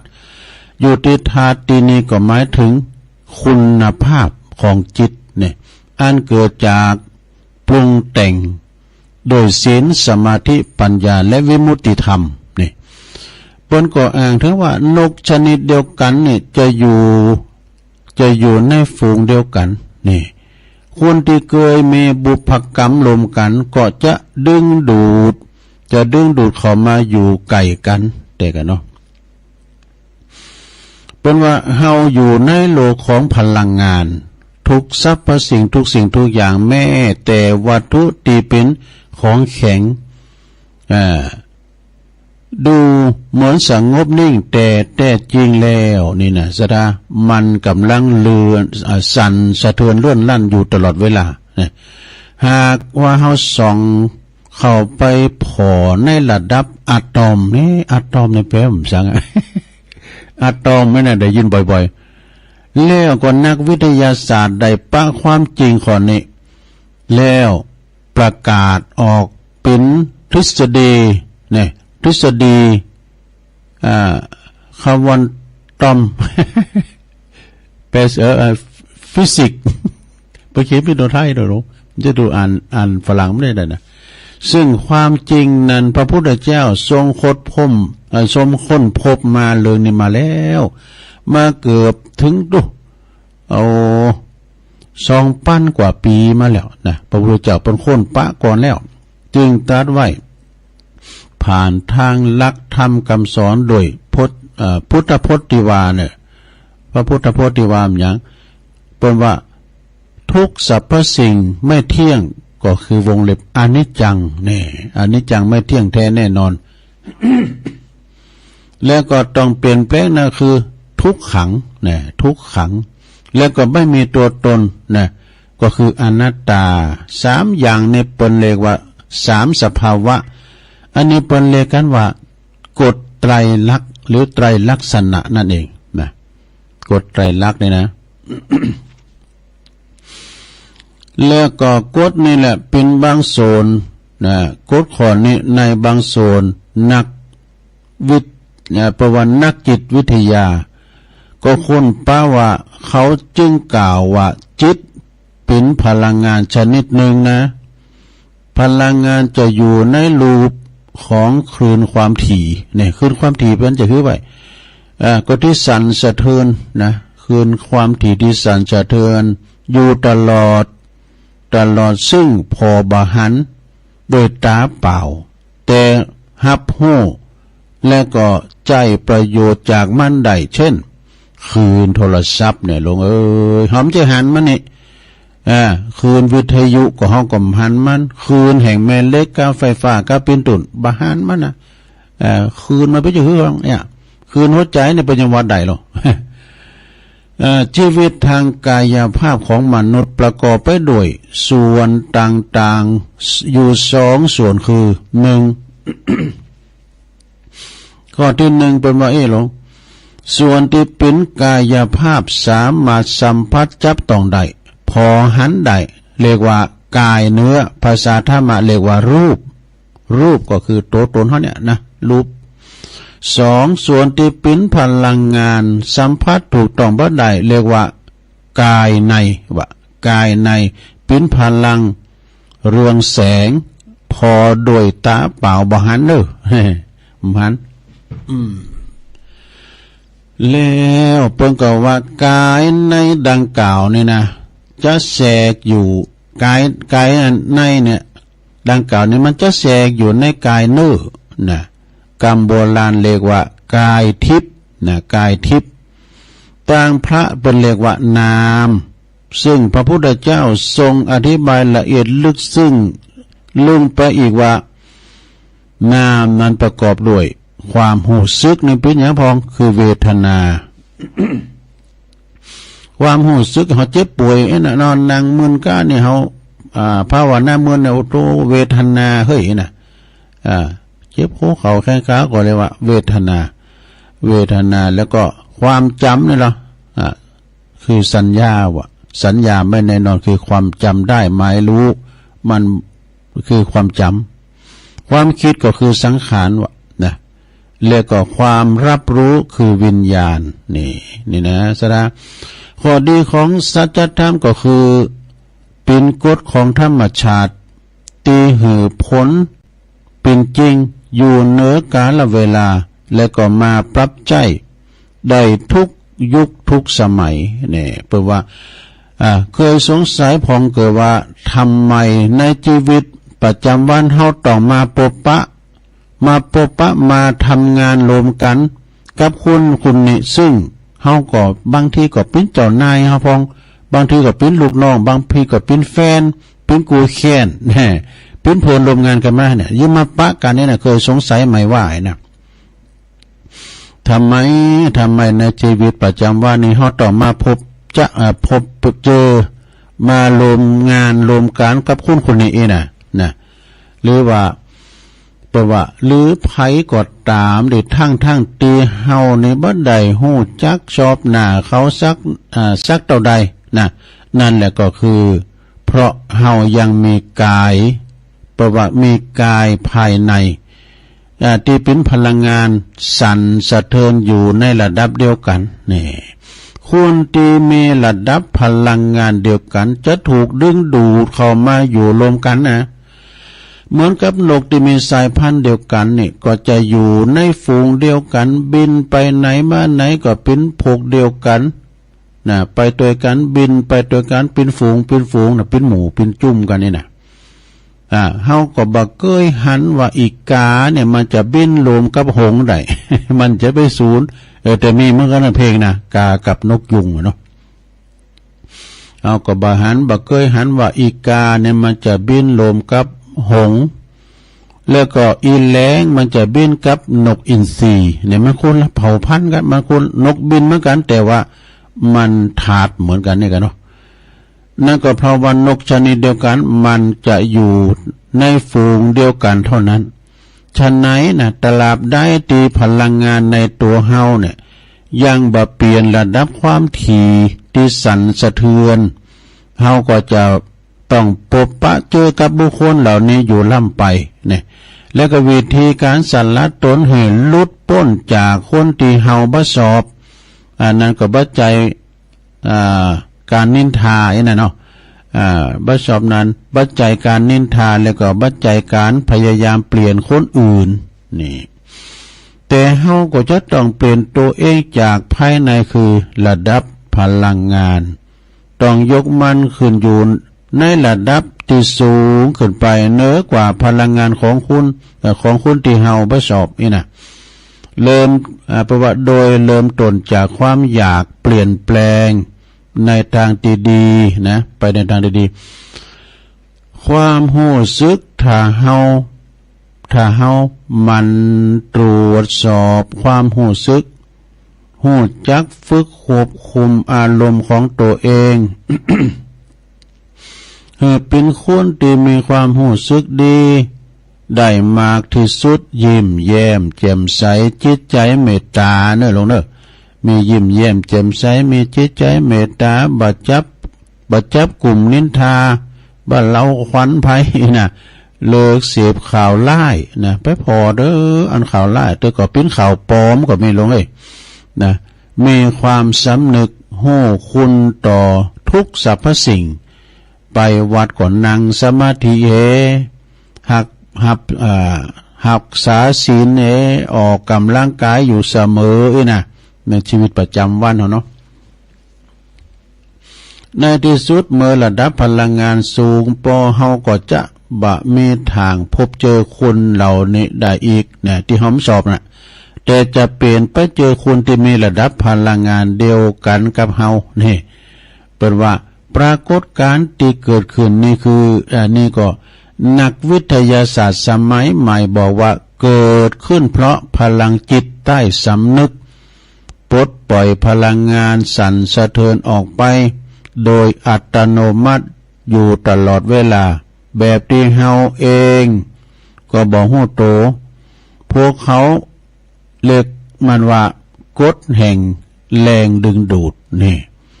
ดังนั้นนี้ หากว่าเป็นหากอยากเปลี่ยนโลกต้องเริ่มต้นเปลี่ยนแปลงตัวเองก่อนโดยเริ่มต้นจากความอยากนะความอยากความหูแล้วก็ความหูซึกโดยโลกรอบข้างเฮาก็จะเป็นไปโดยสิ้นเชิงสังคมสมนังกรรมที่เปลี่ยนแปลงโลกที่ว่าพระพุทธเจ้าตรัสว่าเปิ้นตรัสว่าการไม่ทำบาปทั้งปวงนี่การทำกุศลให้ถึงพร้อมการทำจิตใจให้ของตนให้ผ่องแผ้วผ่องใสน่ะเนาะอันนี้ก็คือคำสอนของพระพุทธเจ้าทั้งหลายเนี่ยพระไตรปิฎกเล่มที่25เนี่ยเบิ่งก็บอกนะครับว่าทานเรื่องทานแล้วเนาะทานนี่แปลว่าสังทานนี่บอกระดับความมีใจอบอ้อมอารี คุณที่เป็นตานเนี่ยเป็นสอบตานเนาะบางคนสอบแต่สอบแจกตานคุณจีนเป็นจะแจกตานเนาะแล้วก็คุณเมืองเขาก็สอบสั่งโฮงตานเหมือนกันไปเปิดโฮงตานกานะคุณที่เป็นจะดีใจตอนที่เป็นมากินกันโลนะเป็นว่าโอ้เสียงลึ่งมดลึ่งก็ถือว่าเฮาได้บุญนะเนาะได้บุญเพราะว่าเป็นกินจุนเสียงจุนซ้ำไว้นะอันนี้ว่าทานบอกระดับความที่มีจิตใจอบอ้อมอารีหันเปิ้นตุกไล่เข็นใจก็อยากจะทำบุญกับเปิ้นแจกทานน่ะเปิ้นนะโอ้พองเปิ้นแคบป่มมีซุปไว้นะซื้อแคบทานเปิ้นแต่เปิ้นว่าทานยานเนาะทานยานรองเท้านี่เป็นยานนะซะดาแล้วก็ย้ำย้ำว่าศีลเจ้าตานเนาะศีลเนี่ยบอกพฤติกรรมกิริยาท่าทางที่แสดงออกเนี่ยผู้ที่ไม่ศีลเปิ้นไปไหนเดี๋ยวเปิ้นจะนิ่มเนาะเปิ้นจะโวกเวกโวยวายเปิ้นจะมีศีลอยู่ในจิตในใจแล้วก็สมาธิหรอสมาธิบอกระดับความสุขสงบเย็นแล้วก็ปัญญาบอกระดับความรู้บอกเขาแปลว่าบอกความเข้าใจต่อโลกและสรรพสิ่งเนี่ยคุณที่เสมอกันจะถูกดึงดูดเข้าไปอยู่ไกลกันอันนี้นะอันนี้จบไปอย่างแล้วนะ อันนี้จบไปอย่างแล้วนะเอาเนียมกล้ามนี่กันเนาะเวลาลงไปเลอะเดี๋ยวกันรถไฟชีวิตไม่ได้เอามือแล้วนี่ ลองว่าทำกล้ามดูนะเอามาทวนความจำเคยว่าแล้วเนี่ยนะ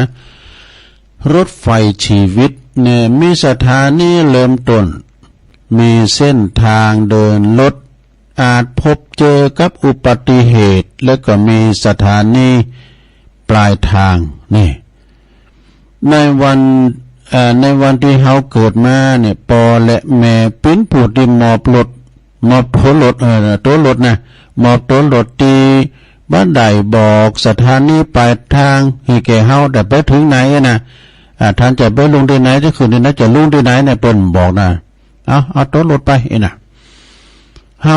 เกิดว่าปอและแม่เนี่ยจะเดินทางปิ้นเปินเฮาจุน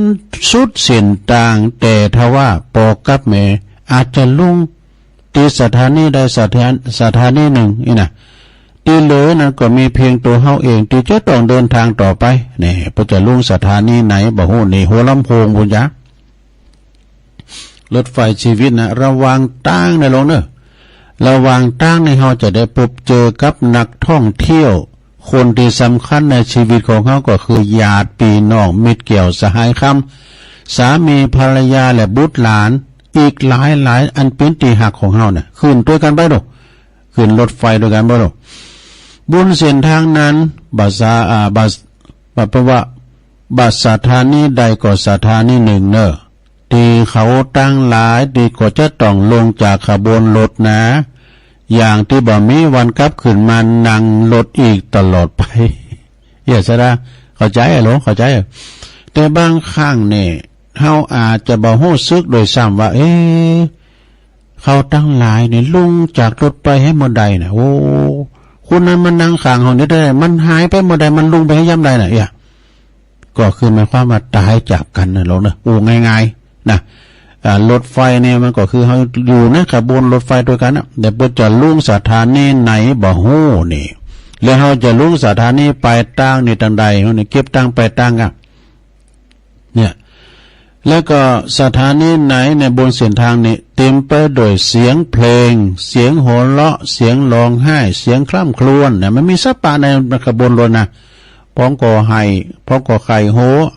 นะความฝันความหวังความรักความแค้นความชิงชังความเศร้าโศกเสียใจความยินดีเนี่ยก็จะได้พบเจออยู่รวมกันนะความพลัดพรากแล้วก็จากลากันอย่างนิรันดรเนี่ยทิวทัศน์งามตาที่ได้พบนี่เป็นว่านะ ผู้โดยสารทุกท่านโปรดทราบเนี่ยผมจะบอกก่อนดูผู้โดยสารทุกท่านโปรดทราบขณะนี้รถไฟกำลังจะถึงชานชาลาไปโทรมาเถอะกัน ไม่น้อยก็เนี่ยแล้วก็ผู้โดยสารต้องช่วยเหลือตัวเองนะศรัทธาต้องช่วยเหลือตัวเองเกื้อกูลหนุนส่งรักใคร่ปรองดองต่อกันเนี่ยในขณะที่เฮาอยู่บุ้นรถไฟนะเปิ้นว่าผู้โดยสารก็จะต้องช่วยเหลือเกื้อกูลกันหนุนส่งรักใคร่ปรองดองกันเนี่ยแล้วก็เคล็ดลับในการนั่งอยู่บุ้นขบวนรถไฟลำนี่นะเปิ้นบอกว่าเพราะเฮาเนี่ยบ่ฮู้ว่า สถานีสิ้นสุดของเฮาจะอยู่แต่ที่ไหนหลวงจะอยู่แต่ที่ไหนเนี่ยเฮาก็จึงต้องฮู้จักรับมือกับสถานีกับสถานการณ์ชีวิตเนี่ยอยู่กับปัจจุบันอยู่กับปัจจุบันก็คือประเดี๋ยวเนี้ยนะต้องฮู้จักปรับเปลี่ยนกล้าที่จะปล่อยวางในหลวงนะกล้าที่จะปล่อยวางต้องฮู้โอบอ้อมต้องฮู้โอบอุ้มแล้วก็ให้อภัยผู้ล้มขบวนพอมาถึงสถานีที่เฮาจะต้องลงจะต้องจากกันแล้วก็จะได้เหลือความทรงจำที่ดีๆนะไว้ให้คุณที่ยังนั่งอยู่ในบนขบวนรถไฟนั่นน่ะจัดเป็นแปลว่าได้จดจำต่อไปนี่แล้วก็จบไปนะโอ้ธรรมะของพระสุทธิพงษ์อภิปัญโยดูโอ้ถวายเป็นทานโอ้ขอบคุณเนอะที่บรรส่งมานะ โอ้ขอทานเนอะยังมีมันอยู่ยังมีแถมอยู่อันนี้เป็นเครื่องบินนะเหมือนกันเนี่ย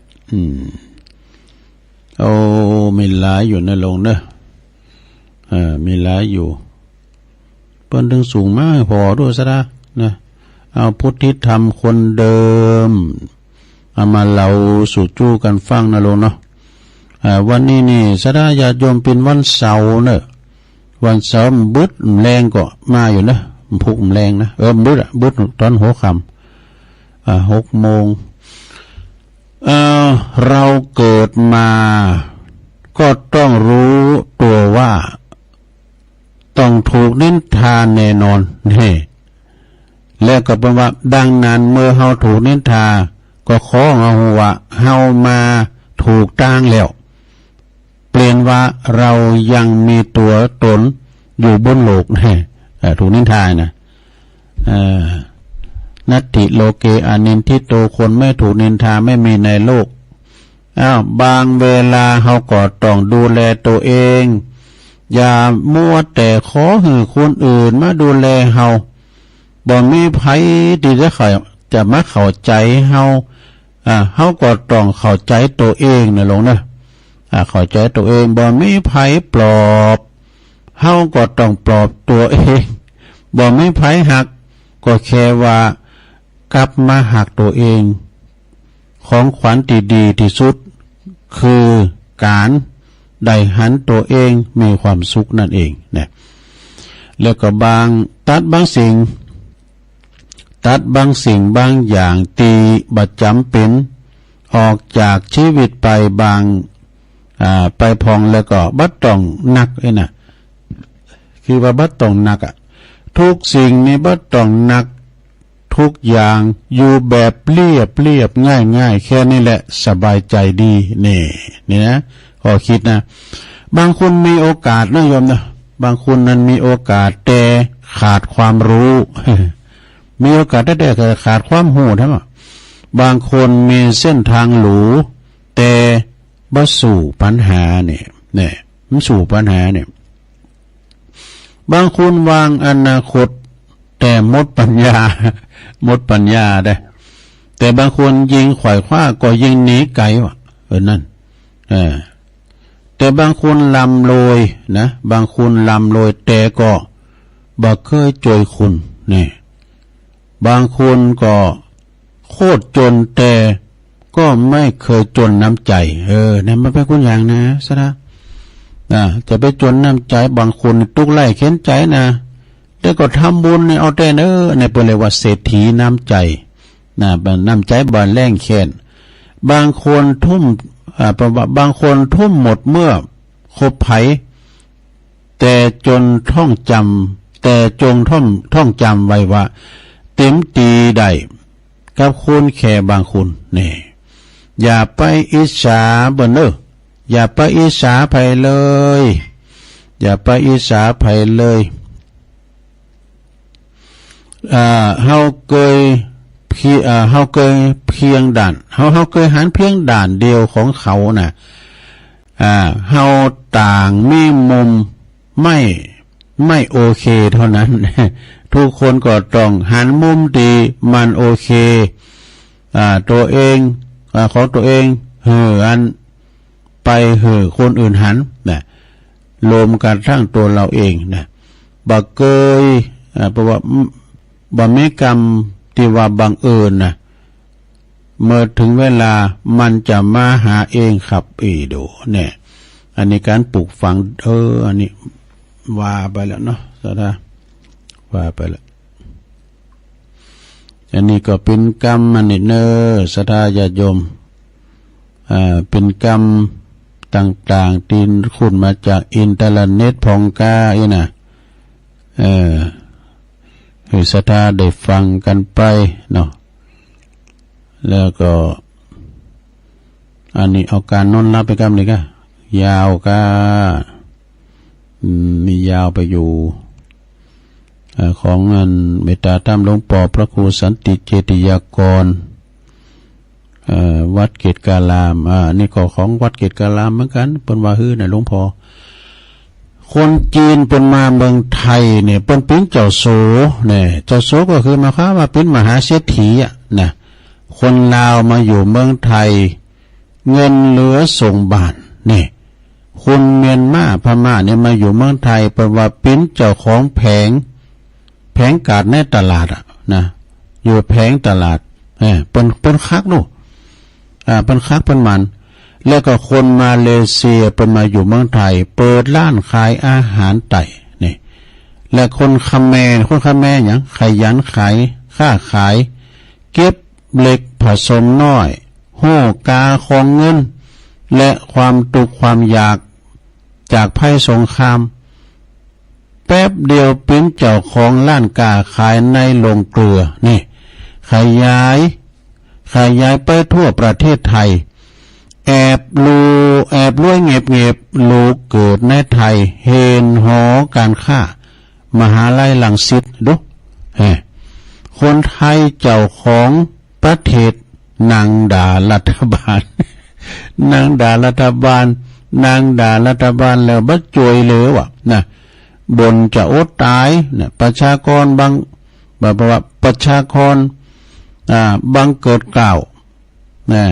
บนอดตายประชากรบางเกิดเก่าทำปฏิบัติทำมาหากินรอหลับกับของแจกรอหลับกับของแจกเปิ้นว่าอ่านทั้งหมดก็จะหันตามนั้นมีเรื่องที่จะคิดต่อไปจะแก้ปัญหาใดอย่างใดกับคนไทยเพราะประวานคนไทยนี่ขี้ข้านนี่วะแต่คนที่เปิ้นมาจากต่างประเทศเปิ้นนอกเมืองนาเปิ้นคักวะ เพราะว่าเป็นเงินเป็นทองทางนั้นหันขายยะก็ว่าหันเป็นเงินน่ะว่าเป็นเก็บเพชรเก็บพลอยว่าเพราะว่าปัญหาก็คือคนมันขี้เกียจหรือขี้ข้านอยู่สุขสบายมาตั้งแต่เกิดพ่อแม่ทำไปทำให้หมดว่าเพราะว่าพ่อแม่ทำให้หมดตอนนี้เลยทำมันยังก็บัดจางบ่เป็นการบ้านการจ้องปอบ้านแม่บ้านกลมใจจางเฉลยนะเป็นลูกผู้บังเกิดเก่า มียาวอยู่เหมือนกันในโลกอันนี้เป็นนั่นกรรมนี่นะฉะนั้นก็ขอลูกหลานพี่น้องไทยเอาคักมันพอเด้อคักมันกันมันหิมันหามันกล้ามันคายโลเยอะก็แล้วกันนะแต่มันกินมันแอวลินมาแก้วให้โลแล้วอีกเหรอ เอาให้ตัวอีกเนาะอันนี้นะศรัทธาญาโยมเอามาเล่าสู่จู้กันฟังเนี่ยที่แรกว่าจะเตะทำแล้วไม่ได้เตะเอาไว้มันแรงเนาะทำเตรียมไว้ละขันห้าไอ้ดอกเคยเตะแล้วนี่มันเป็นธรรมบรรยายนะแล้วก็ยังมีรายจือเตเปิ้นได้มาหอมกินหอมตานี่เตกันเนาะเดี๋ยวกันเดี๋ยวตุลุงจะได้ประกาศตีเปิ้นตีตุลุงไปออกงานโอ้เตรียมได้อยู่นั่นนะสะดาตุลุงไปไหนล่ำเลยนะเตรียมได้ออกรายการนี่ก็คือว่าไปช่วยการช่วยงานเนาะครูบาอาจารย์ที่เปิ้นนิมนต์ไว้นะเขากำตั้งแต่ปีแล้วมาวัดน้องเกิดกานี่วัดบันใหม่กะหม่อมทองกาหลายปีบุญนะอำเภอป่าสร้างบุญวัดวังคำป่อมกานี่โสสาเจดีย์สามโยชน์กานี่โสสาบ้านป่าล้านกานี่วัดทุงทอกำลังออกว่าเนี่ยดูแล้วก็ไปช่วยงานปล่อยหลงวัดใหม่พัฒนายางคามบุญกาต่างทำหลงวัดหนองพระขาวยังจะมีต่างมีอันนี้ก็อันนี้เขากำทั้งตีอยู่นะหลงวัดดอนจืนบ่ ไปเดินบ่ก็เดี๋ยวก็อ่านอันนั้นเนาะเขาสารงานบุญประกาศได้กันเนอะเนี่ยวันนั้นก็ไปช่วยงานที่วัดตุนพึ่งเนาะตุนพึ่งน้องหล่องนะวัดของอาจารย์ท่านพระมหาธีรพันธ์ธีรกิติปท.9 เจ้าคณะตำบลเปิ้นนั่นนี่อย่าเปิ้นเททองหล่อพระเจ้าปางมารวิชัยก็ปรากฏว่าคณะอุบาสกอุบาสิกาเปิ้นนอนวัดนอนว่าบ่ก็หอมพักไม่ใส่คือพริกหนุ่มบ่เคอสุ่มก้ามสังกายนะมีแม่บุญศรีสร้างเลงเป็นเก้านะคุณโยมการจันนาจันทรเสนารองนายกนายกเทศมนตรีตำบลน้องหล่องผอมแล้วป้อนน้อยป้อนนั้นเขาเองกะตุนเพิงหอมาทั้ง1 ซองเนอะเป็นกรรมกาอินเทอร์เน็ตตุลุงไว้ว่าและอันนี้ก็มีสมพรรัตนางว่าวันซื่อนี่ก็ไปช่วยงานที่วัดอันเนี้ยวัดน้องผักขาวเนี่ยเป็นต่างทำหลวงเนาะโยมสมพรเขาเนี่ยเป็นอยู่ป่าเหมิดปโนป่าเหมิดสันทรายนะหอมมา1 ซองก็ยินดีนะแม่ฟองเนอะแม่นางฟองไฟเขียวนี่อยู่นองโยงนองโยงนี่เป็นมาซ่าเขางานเขากำดีป่าจ้าป่าล้านนี่ ก็เลยหอมมาซองขอบคุณเนอะแม่นางฟองเป็นมาฟังถึงวันละทุกนะถ้าได้ฟังอย่างอันนี้แม่บัวคำอินตยศนี่เป็นก็หอมกาแฟมาพองแล้วก็ปัจจัยขอบคุณเนอะอันนี้ปัจจุบันโดยโลนี่แล้วก็หน้าหม่อมตันวงในอยู่เหล่าปากก้อยบุญตันปหาปถาแม่มาใจสินด้วยนะเหล่าปากก้อยวันนั้นก็ไปวาดธรรมที่บ้านหน้ายืน นายสวัสดนางอัมพรปันมาเลือนอันนี้เปิ้นอยู่ห้วยเปายงลมทำห้วยเปายงก็หมู่15เด้อแต่ตำบลละโลนี่แหละนะแม่ชุมใจหมูก็อยู่บ้านนั้นดงอันนี้ก็อยู่บ้านด้วยรอเนี่ยนะหอมกาแฟมาแล้วก็แม่คำกุยแก้วบำรุงสถานีกันน้ำกาไฟตัวก็ขอบคุณเนอะแล้วก็อันนี้ไผนี่แม่ปอคำสมนี่กันเนาะแม่น้อยสุขใสปอคำตันแม่น้อยสุขใสก็ปักกันตีงานเขากำ บ้านวัดนั้นบางคำป่อมนะหอมกันเตตุลุงเนี่ยอยู่ปากตั้งสามัคคีเนอะอันนี้พวกแก้วแม่คำมูลโมลินเดิมหมดดูเขากำ3 ยอดแล้วน่ะเขาการน้ำกาไฟเขากำไปแหว3 ยอดอันนี้ไผสมพินนี่ก็ฮะบุญทาเนาะเปิ้นอยู่แม่สวยเปิ้นเนาะบ้านแม่ตำตาก้อเนาะตาก้อลมทำบุญมาอันนี้ถ้าตอนตัวดูตอนเดือนตันผาป่าที่1 มกราบ่กันน่ะที่สำนักงานพุทธมณฑลบ่เนาะอันนี้แม่จันลัดนี่ก็แม่จันลัดกำลังพัดเนี่ยน่ะแม่โบพัดแล้วก็พี่น้องบ้านปุ้นอำเภอแม่สวยปุ่นนะบ้านแม่ตำนะฮะ12เด้อได้ยินก้าเด้ออันนี้แม่พิสมัยเป่งเรือนชุม3 ยอดเด้อแม่พิสมัยเป่งเรือนชุมบ้าน3 ยอดพร้อมกันน้ำกาไฟมา1 ซองแม่เพ็ญสมบุญบ้าน3 ยอดโดยกันน้ำกาไฟมา1 ซองจบเนี่ยสดาตะเยอะเด้อขอบคุณหลายๆเนาะนี่ก็เป็นการนำกาไฟกับอินเทอร์เน็ตตัวลุงพงษ์เองกันเอาปอนนี่ก็เนอสัพพิติโยวิวัจจันตุสัพพะโลโกวินาศตุมาเตภวัตวันตรายโยสุขีติขายุโกภวะอภิวาทนาสีลิสนิจังมุตตาปจายโนจัตตาโลธรรมาวัตันติอายุวันโนสุขังปะลังเอาเดี๋ยวประกาศข่าวสารงานบุญให้หน่อยนึงกันเนอะก็วันที่21วันพุธนี่เนอะสถาปัตยตอดผับป่าสามัคคีที่โรงพยาบาลดอยหล่อเปิดสมทบซื้อเครื่องมือแพทย์โดยเนอะก็โดยการนำของปอดเทาแม่สายวังใหม่เนอะปอดเทาแม่สายวังใหม่นี่เปิ้นอยู่ปั่นปากตั้งสามัคคีเนอะสมทบทุนในการซื้อเครื่องมือแพทย์ภายจะลมโดยก็ลมได้ลมถึงพระคุณเจ้าพอใจบริการห้องยาเหมือนกันตุลุงจำเป็นหอมกันเพราะว่าวันนั้นก็ไปห้องยาแล้วนี่ยาก็เอาฟรีเปิ่มเก็บสตางค์สักบาทก็ประยัดตอดวันพุกเนอะเวลา9 โมงนะที่โรงพยาบาลดอยหล่อแล้วก็ว่าพระเจ้าให้จะหอมเนาะปอสีเท่าแม่สายวังใหม่นี่เป็นวันปีก่อนนะเนาะเปิ้นตอดกฐินเนี่ยเปิ้นสั่งอันนี้โลสั่งอันเมนที่วัดมอญฤาษีนะอันนี้ประกอบจะไปสร้างอันนี้โดยซื้อเครื่องมือแพทย์วันพุกเนอ21นะไปกินแปะตานด้วยกันเนาะอันนี้วัดมงคลวรีตำบลขงเป้าอำเภอจอมต้องเนี่ยจะมีปล่อยโลงเนอะศรัทธาปล่อยโลงพระธาตุแล้วก็ยกยอดชัดอุโบสถโดยวัดมงคลวรีขงเป้าเนี่ยนะท่านพระอธิการ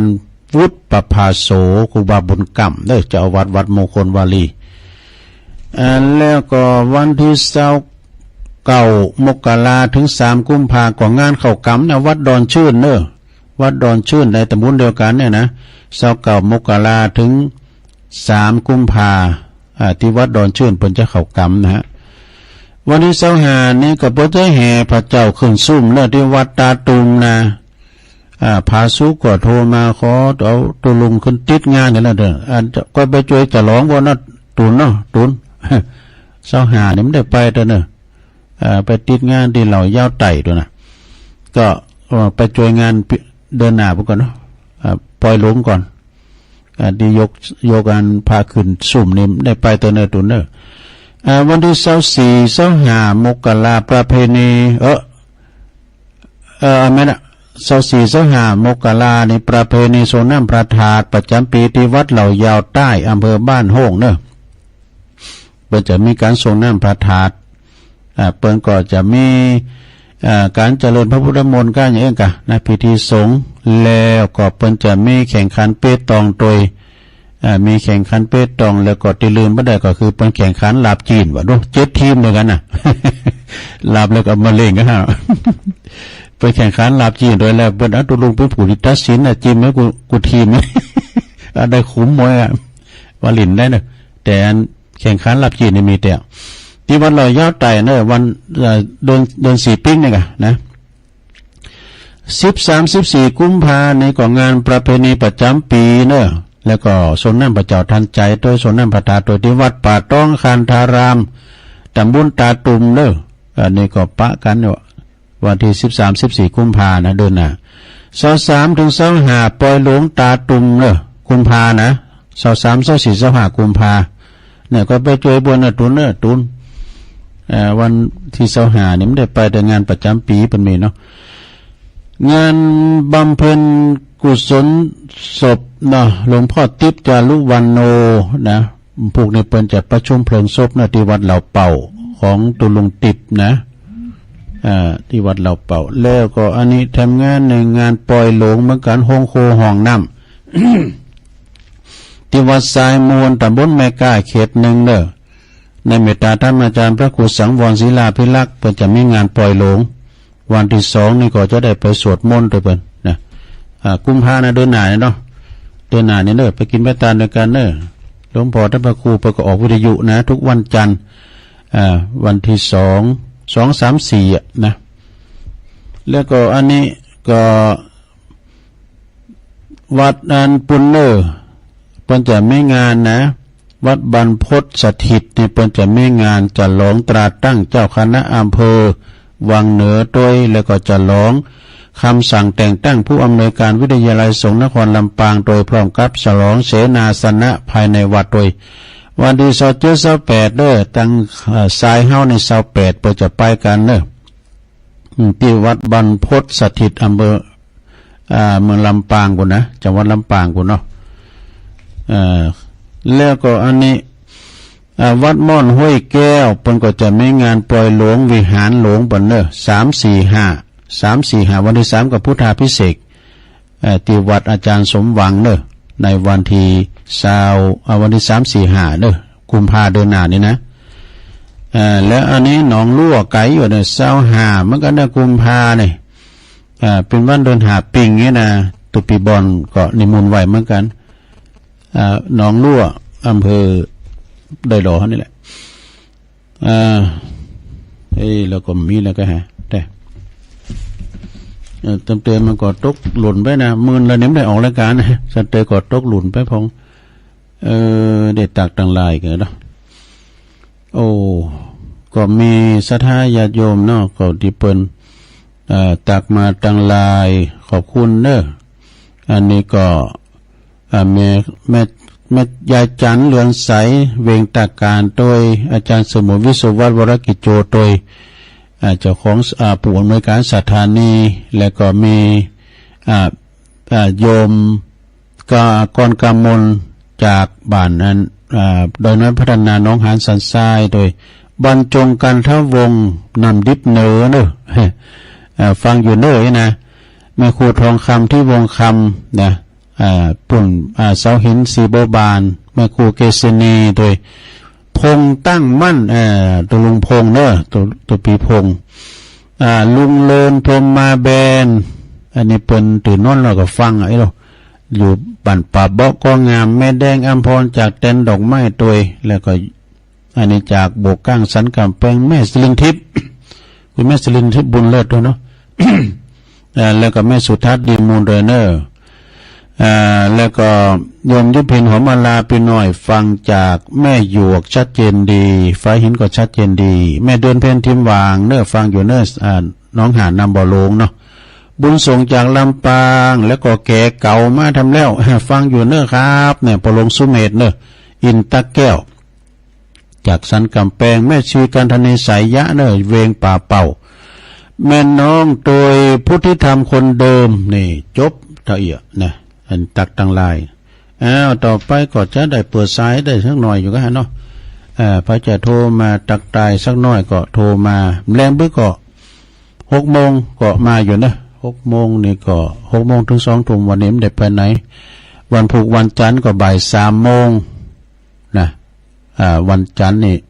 วันจันทร์พูดกับวันนี้วันกะล่างวันเสาร์พุธวันติดอยู่เนาะเอามาละสายแหลกเจริญปอนปัดการครับหลวงพ่อกิจเนาะโอ้หนาวจังหลวงพ่อกฤษเย็นเยอะครับยังเวลาเนี่ยได้นาทีเองอ่ะครับครับไว้สาหลุดไปละเจริญปอนจะรู้แล้วเจอเวลาเปิดเนี่ยว่าไปเลย เจ้าไว้จ่าเจ้าแสงไฟสว่างกายแสงธรรมะสว่างใจสว่างกายและแสงไฟสว่างใจและแสงธรรมเจ้าชัดเจน สา คือ ธุ คำสัจจะรู้เนอะ เจ้าเจริญปอน เจ้าไว้สาเจ้าตะลง ตั้งได้ไหม ในสมัยนั้นเลยเจ้า พิสมัยนั่งแลเนาะ เจ้าไม่ได้ทำตะลงให้เจ้า เจริญปอนอ้าวเจริญปอน มาสิกาเจ้าจู ยายพรหลวงโบแดงเนาะ พอระบุปะเนาะ ชัดเจนเลยเนาะเจริญปอน เจ้าลุงอันนี้โทรจากลำปางนะ ลำปางเนาะ ลำปางมีเอาที่นึงฮะ ละลำปางเดี๋ยวนั้นนี่จะใช้ทอดวันน่ะ โอ้อันนี้ยายพรกะเดี๋ยวเจริญปอน เจ้าว่าสัตว์เจ้าลุง ก็ มาที่ลุงหลายที่ อันนี้อุ้ยสาว เจ้าอุ้ยสาวหุ้มตะวันเจ้า คุ้มตะวันเนาะ บ้านลงเหนือหมู่บ้านลงเหนือ ไม่ว่าลงเหนือเจริญปอน กราบไหว้ศาลเจ้าตะลุง อันนี้แม่สีทอน เจ้า ฟังอยู่เจ้าชัดเจนดีเนอร์พระบาทอุดม น้องบัวชัยประการเนาะ เจ้า เจริญปอน เจ้าแก็บไว้จ้ะเจ้าตุลุงวันนี้แขมวันเงินเด้อเหมือนยกวัดมาที่บ้านนะเจ้าฟังตุลุงกับเจ้าเลยเด้อแม่สุเกี้ยวศิลาพรสิตี้อ่ะมันห้องละปูนนะตุลุง ศิลาพรเนาะ เจ้าติดตามอยู่เด้อเจ้าจะมาปิดแล้วแม่เข้ากันรายการปีนี้เนาะเจ้า ไปเลยเจริญปอน การไฟสาเจ้าต้องการไปเกี่ยววันน้องฟังอยู่เจ้า นี่ไม่ฟองคำอ่ะ เจ้าชอบกระโดดยังข้าได้เหมือนจ้าเจ้า ก็กลับงานนะเดี๋ยวนี้บางพาไปพอง เจ้าเด็กก็เขากำที่หันตินนี่พองง่ายเนาะเจริญปอน ไฟสาเจ้าตุลุงฟังอยู่เนอะ อันนี้ไผ จากลำปางแม่น้อยมันไหลน่ะน้อยเจ้า ชัดเจนเลยเนาะ เจ้าชัดเจนดีตุลุงได้ออกเหมือนแล้วเนาะ มันติดการที่หันตินนี่กะเดี๋ยวแฮมสายเจริญปอน ที่ตอบรีบกล้วยรีบขอรีบทายแต่ละแต่วายสายบอสกันเน่ามาตรการเจ้า ฟังมาละแม่จันสมเนาะ มันเริ่มได้ดูนะโอ้ได้บุญนะขนาดเลยทำบุญจริงนั่น ๆไม่ กะ ใช่จากคนนักแต่ ช่วยกันนั่นกะ ฟังอยู่นะเจ้า ยินดี น้อยใจพระเจ้านมัสการเจ้า เวลาจำหมดแล้วเอาไว้ดีก่อนเนาะเหลือ2 นาทีก็เดี๋ยวรายการอื่นจะเข้าขออนุโมทนาเนอะขอบคุณเนอะบุกไปปะกันใหม่เนอะงั้นนัดต่อไปกันเนาะอยู่ดีมีสุขกันเนอะวันนี้เปิดสายหน่อยเพื่อนเจริญพรเนอะอายุวันโนสุขังปาลัง